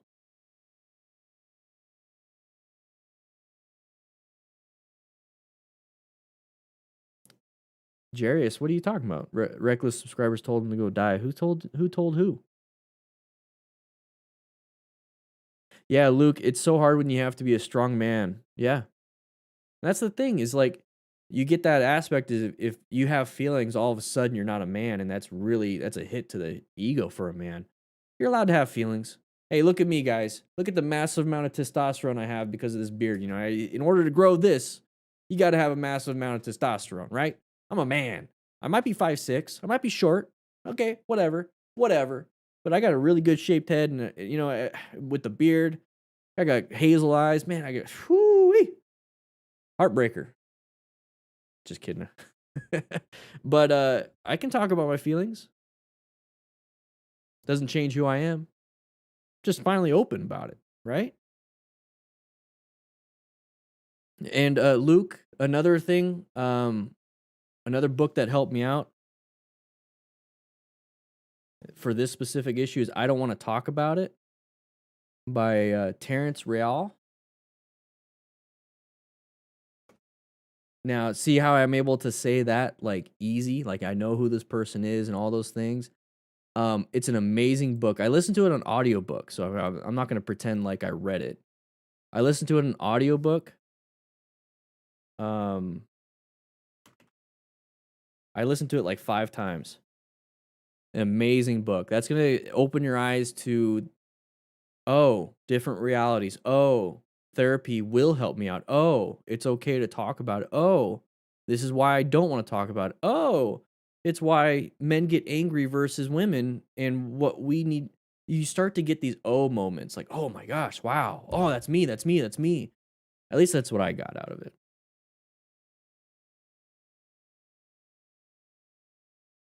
Robert, yeah, all the green in the chat, man. It looks great. Luke, I hope your days hopefully your day tomorrow is even better. You know what I mean? Been cleaning too much on the past and it's been eating me up for 3 years and I just want to better myself and get out of the feeling depressed and not listening. I feel like I'm stuck for J Max, I felt the same way, man. Felt the same way. I'm gonna tell you right now, you're gonna get out of it at some point. Keep plugging through. And the thing is, it's like you can keep plugging through. Here, you've been doing it for 3 years and you can't get out of it. That's when you get into the position of whatever it is you're doing is not working. So how do we get past the part of I need to learn something new in order to handle this? You're doing a science experiment consistently and it hasn't worked for 3 years. You need somebody that's gonna be like, hey, try this. And they're on the outside and they're gonna help you. And then you're gonna listen to them, you're gonna do what they say, and you're gonna try it. And the best person you could listen to for advice on that is a therapist and a good one. So if you go to one and you just don't feel right, it doesn't feel like you're getting anything out of it, it's not meshing with you, it's a different learning style, like they just tell you to man up and shit, then find another one. But that is the thing you need to it's like somebody that's just super overweight, out of shape, no clue how to get going. They've tried every diet, they've tried every exercise, they can't stick with it, they don't know what to do, and then they finally get a personal trainer and then boom, everything happens for them. I think of the brain as you're going through 3 years of mental health problems instead of physical health problems, and you need a personal trainer for your brain. Go to a good therapist for that. And that's what I finally told myself that I feel like I could rationalize that. I couldn't rationalize there's something wrong with me. I can rationalize, you know what? My brain is out of shape. Let's go to the gym. And that's how I treat every therapy session. I go to twice a month. I go to therapy twice a month. Even now, guys. And that's the thing is I want you to understand that it's okay. I go to therapy twice a month. I don't go to the gym twice a month. I barely do. I need to start going to the gym. I need to start working out. But I'm trying to take care of my brain first. And it's helped out quite a bit. Because a lot of my issues was overeating because of that and drinking because of that. And then when I got my brain fixed or been working on it still, I stopped eating so much. I stopped drinking so much. So then my health actually got better. Guys, this is what I love about the crew and these live streams. Is that this is what we do here. It's not just about motorcycle safety. It just so happens to be, I told you yesterday during class that this channel is about keeping you guys safe. And I think Angel Crisis, you actually asked the question, but I forgot what the question was. But I went down the road of how things evolve or whatever. Or how are things going to evolve in 2021? And it's always going to be based off the principles of me trying to be a public servant to you guys. I was a public servant with firefighter EMT, saved lives, did everything I could, had secondhand trauma, I had to get out of it. And then now I'm doing motorcycle safety. So that's just the direction I'm going to keep people safe. But there's more to me. You know, I'm going to go ahead and help out with this other area where a lot of men are killing themselves because of depression and anxiety. So everything that I talk about is stuff that I've already lived. Motorcycle coach, firefighter EMT, a male with depression and anxiety, diagnosed depression and anxiety, got on meds, got off meds because of therapy, still going through therapy. So now I don't need meds anymore. I'm in a better place with my family. My wife and I are better than ever. My kids and I are better than ever. because of all these different things. I will share whatever I can. You know, there's some things I won't, but there's definitely quite a bit that I will. Will you ride in your Indian and hand out candy this Christmas? No, probably not, Adam. I think it's so weird. I see people doing that, and it's like, man, if I receive candy from a stranger, I wouldn't eat it. Yeah, speed limit challenge is absolutely right, guys. The Discord is absolutely free. Just want to remind everyone to join the Discord. Freebird and the music VC. Hey, you guys gonna do Freebird? For those of you that are members, you get access to the voice channels, and they play music in there sometimes. How come you don't go to the gym and look like so swole? I used to be a power lifter and a firefighter. I do have quite a bit of muscle. I have some fat over it though.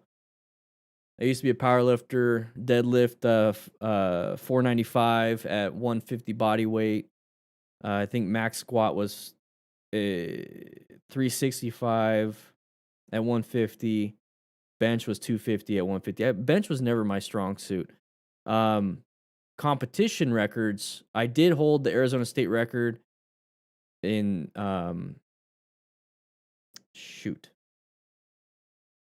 trying to think of the two federations I held records in.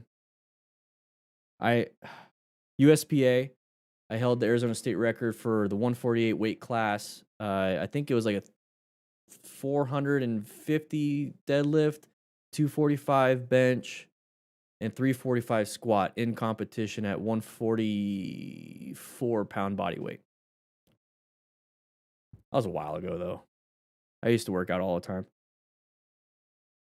I was a professional trainer, and then I was a pure fitness trainer. There was many. Not many, there was like a handful, but I was a pure fitness trainer for my fire department, so I would help out other firefighters with their training and diet.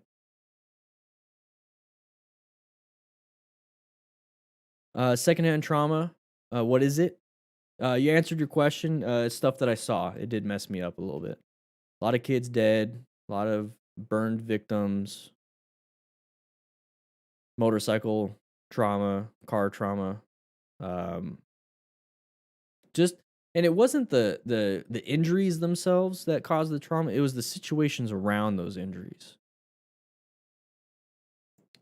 One that I share. There's a few that I keep to myself, but one that I always share was within my second year as a firefighter.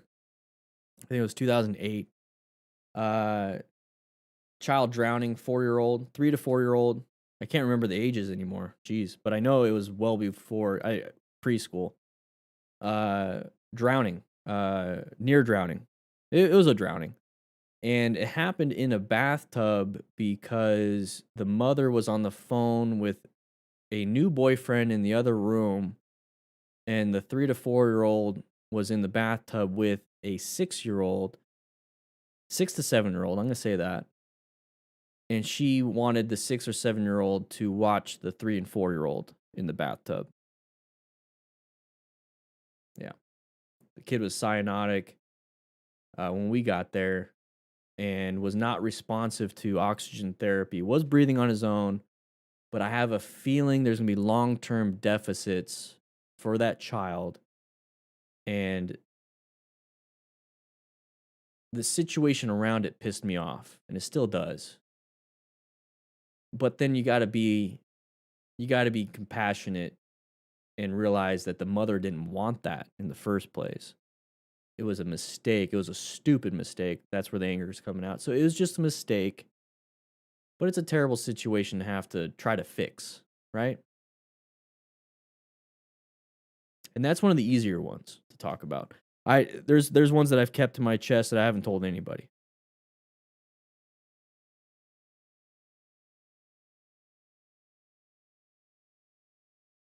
Exactly, Scarlett. Exactly. That is the one I share a lot. I share that one a lot. Because that's the one that I've been able to say since the second year as a firefighter, 2008, 12 years ago. And it still hits me the same way.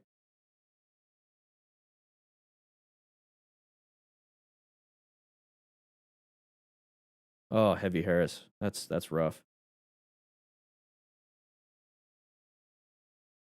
Oh, Adam Jackson, maybe. Yeah, there's plenty. If you notice when you're riding for a long time. So the question was, you already have great knowledge about workouts and stuff. Maybe in your next book you could recommend some basic workouts which would increase stamina on the motorcycle.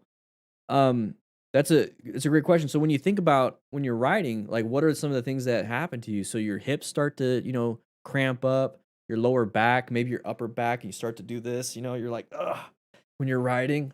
And then same thing with your forearms, your grip, your biceps, triceps start getting, sore the next day, things like that. So those are all different things you can work out based off of stamina. You got type 1, type 2 muscle fibers. So your type 1 is going to be that aerobic muscle fiber, so it's more oxygen dependent. Type 2 is the anaerobic, so it's more like the sprinting. So type 1's for marathoners and type 2 is for sprinting. So when you're riding a motorcycle, you want to really develop those type 1 muscle fibers. So when it comes to that, you start going into more higher rep stuff. So, 20 reps, 15 to 20 reps for certain things to work on those muscles. So, yeah, there's a ton of stuff I could definitely go through, but my main concern right now is the life safety, but that's not a bad idea. That's not a bad idea. Kettlebell swings, yeah, Marnie, great. Kettlebells, I move towards more full body stuff nowadays. The actual fitness, not composition style stuff, like bodybuilding. CrossFit for what it is good. I move towards sandbag workouts, kettlebell workouts, Bulgarian bag workouts. Those are the types of stuff that will give you the true fitness, and you can do it in a short amount of time. You can do 20 minutes, 3 days a week of sandbags, and you're going to be in the best shape of your life. Um, Brute Force Sandbag, they have a training program that's a daily thing. So if you buy a sandbag from them, you pretty much have a workout for the rest of your life every day if you wanted to. So Brute Force Sandbag is what I pretty much do, and I just follow them.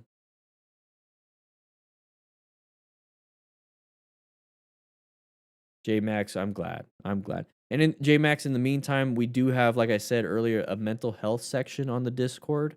We delete the mental health section, like everything in there, every so often, because it's more of a place to where you can share your feelings. And a lot of the things that we share tend to be in the moment, and then we kind of look at it later and we're like, oh man, I can't believe I felt like that. So we try to delete it every so often so that you don't, get that feeling again. And there's nobody can use, and that's the thing is in our Discord, nobody's going to use it against you. But I know the feeling of I want it deleted because I don't want somebody to look at me like a different way, because that's how I felt at the time. So we do have that Discord in there, man.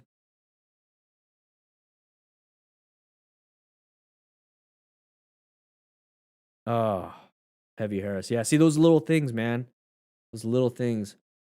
Um, I'm gonna give you the cliff notes on another story that's not that bad. It's actually pretty good. I was on my way to Tucson. I was living in Yuma at the time. On my way to Tucson to test for. I was leaving the day before and got here in Tucson, and I stayed the night with Matt. But the day before, I was driving to Tucson, and on the interstate on the way, I think it was right before Gila Bend.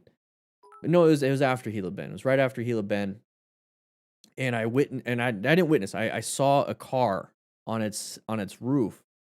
Um,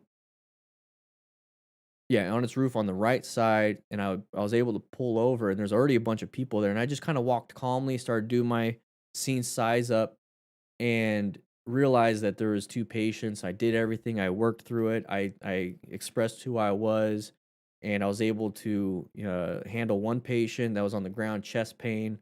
The other patient was constantly saying this or asking the same question every 15 to 20 minutes, and I was able to calm her down. Elderly, both of them were elderly. And then the volunteer fire department showed up, and I actually, like, the volunteer firefighter was just a first responder, and I was an EMT, so I actually had the higher level of medical training as an EMT. So I was actually incident commander, and he asked me what it is I needed for these patients, and I said the one with the chest pain, he was actually trending better. And after I actually got vitals, I said this would be a BLS transport. He can go by ambulance, but this one right here, her she's got an obvious traumatic brain injury. and I felt like she needed to go ALS, advanced life support, and so he called in a helicopter.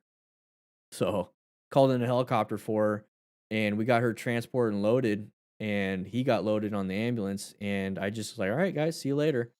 But during the whole process, we had to wait so long that the dude that was on the ground, he wanted me to call his son, which was her son. I called her son, talked to her son, gave a callback number, and then I think it was got the job, and it was like 3 months later, I got a phone call from the lady, and I didn't answer. I didn't know what it was. I don't answer random numbers.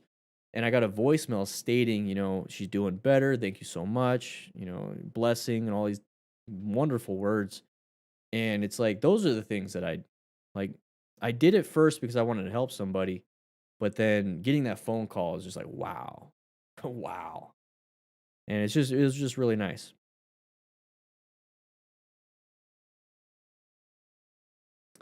How am I, Ronan? Don't even have a motorcycle. Your lessons helped me out. Now I'm more confident in traffic. Doing great, man. Doing great, Ronan. I'm glad you're being more confident in traffic. Greetings from Brazil, man. You got you got a lot of practice over there. Whew. I'm sorry. We got a lot of members recently. I've been just on a tear on stories. Daniel Chicas, welcome. Beautiful. We have been getting a lot more Daniels lately. I love it. Mellow Rex, thank you for the $4.99. I appreciate it. 9 new members during this stream. Amazing. If I could choose any motorcycle, what would I choose? I'd choose mine, man. Maybe the newer, once the 2020s are announced, but the 2019 Indian FTR 1200S. Ooh. I might actually. A Triumph Scrambler would sound pretty cool.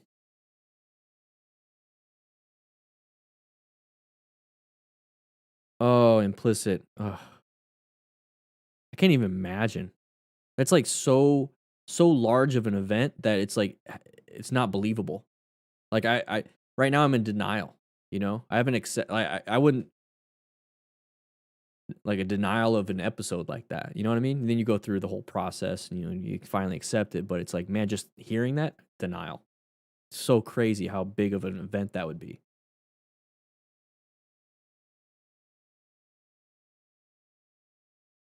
Oh, Luke, I'm sorry, man. So sorry. Yeah, moved to Brazil, exactly.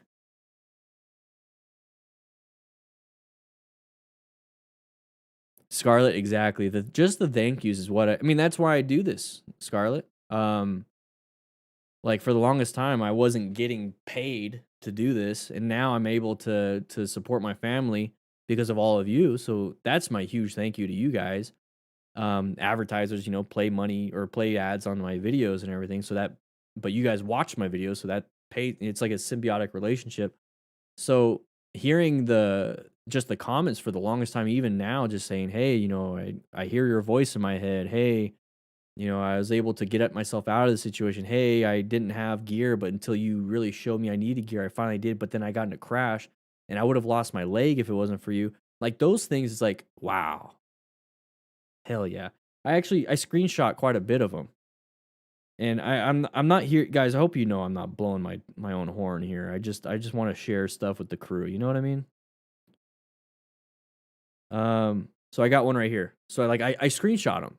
It's just I never look back at them. I just screenshot them because they're beautiful, and it's like, let me read you a different one. That one's a little more personal. So this one. Hi, Dan. Just wanted to write and say thank you for the videos you make. My husband just ended up today escaping from a possible very bad accident because he remembered the videos he watched, specifically about finding a route in case cars in front suddenly stop or crash. So he ended up with a scratch on a leg, and I don't want to even imagine what it could be had he not rerouted the bike to a bit safer path. Thanks again from both of us and our 2 toddlers. Like shit like that. I mean, I don't want to say shit like that. I mean, stuff like that. That's better than. You know what I mean?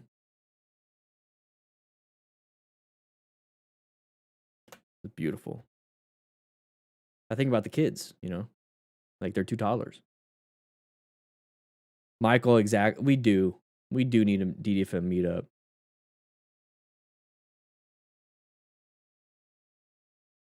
get asked this by a few people. Why, as healthcare professionals, emergency who see the result, do we still ride? Risk for me, the best thing I can think about is risk management. You know, we understand the risks. Now, are there solutions to those risks? And if there are, yeah, I'll still ride. And there's been times where I decide not to ride based off the risk. It's raining out, I'm not going to ride. If it's super cold out, I don't have cold gear, I'm not going to ride. If it's super hot and I feel like I'm already dehydrated, I'm not going to ride. You know, it's just stuff like that. Yeah, I think the ones that see the crashes and accidents and the problems associated with certain things and then find solutions for those certain things are doing better than those that just say, "Well, don't do it because it's dangerous." It's like, well, it's dangerous if you don't know, if you're not trained and you don't have the protection for it. Firefighting is dangerous. Going inside a house that's burning, it's dangerous for any livable thing.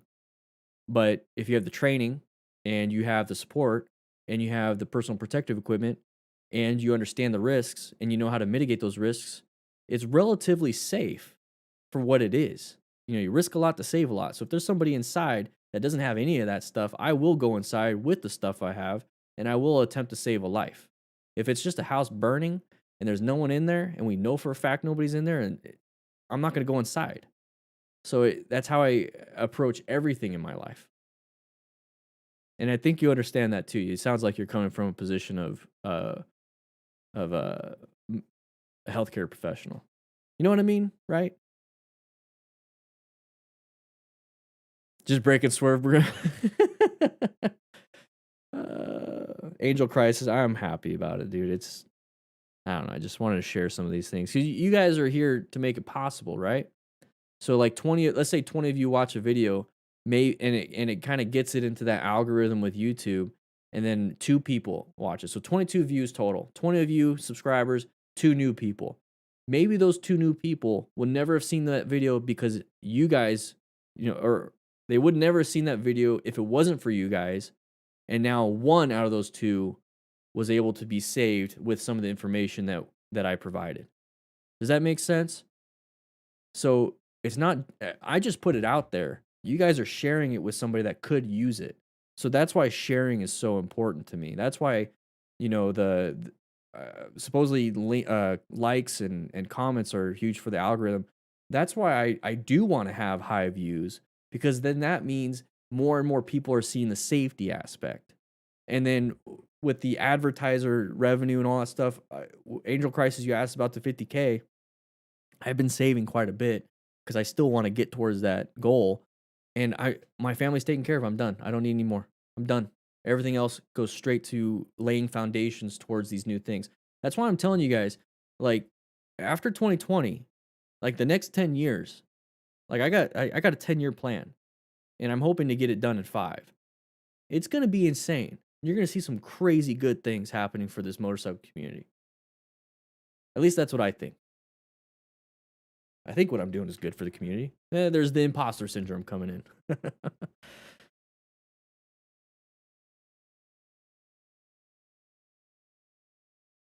Angela, that's awesome. You're gonna get a Gixxer 600. You're gonna have a lot of fun. Keep staying safe. Don't get complacent. Go seek out advanced training. I don't do advanced training. So don't think that what I'm teaching is the end all be all. Please go to the next step too. And then help people out, that are starting. It'll help you out.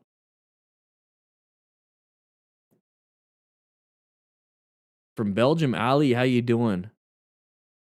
Tips and tricks are helpful. Awesome. I'm happy. Jim Sweet, San Francisco, man, I drove through there. I wouldn't want to ride through there. Woo-wee. That's a lot of fun. X-Ram, how you doing, man? Yeah, risk a little, save a little, risk a lot to save a lot. That came from, shoot, I can't believe I'm forgetting his name. He's a chief in Phoenix. He recently passed. And when I say recently, within the past 5 years, he was a chief for the Phoenix Fire Department. I can't believe I'm forgetting. He's like the godfather of a lot of risk management for firefighting. Please, one of you guys help me out here. But he started the risk a little, save a little, risk a lot to save a lot. And I live by that. I truly do. It's a great phrase. Brunacini. Hey, Matt. Damn. Also, guys, Matt was a firefighter EMT too. We actually met each other in EMT Academy, and we went through Fire Academy. And he was a federal firefighter EMT. I was a municipal. I was a Yuma Fire Department and Northwest Fire District. Sean, how you doing? Yeah, Brunacini was Chief Brunacini was the guy that really started that.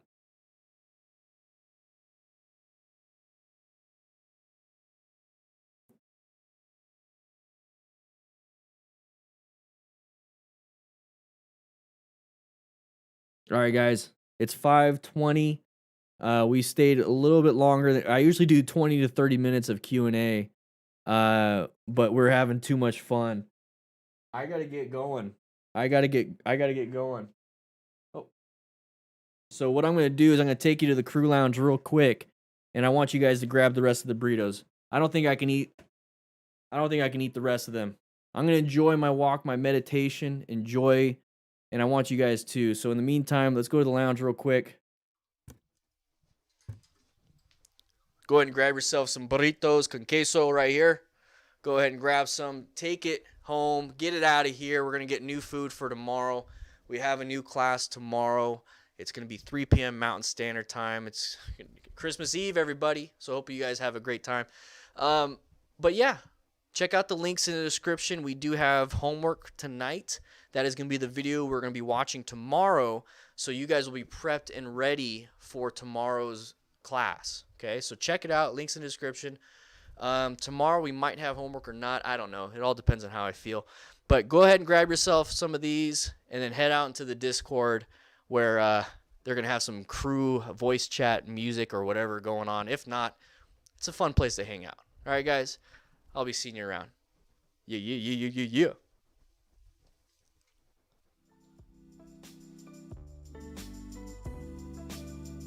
There you go. This is the crew lounge right here. Crew lounge.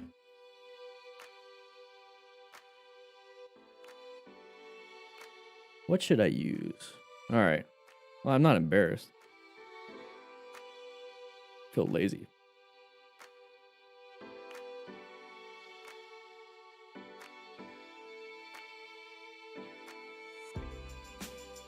I'm feeling good, Sean. I'm feeling great. Feeling festive? Heck yeah.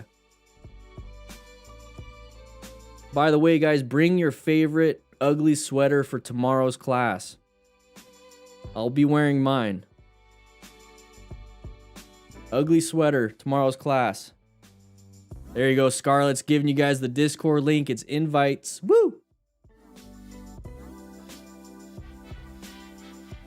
Heavy Harris, I love that. Love that emoji. Oh, Carlton, baby. Woo!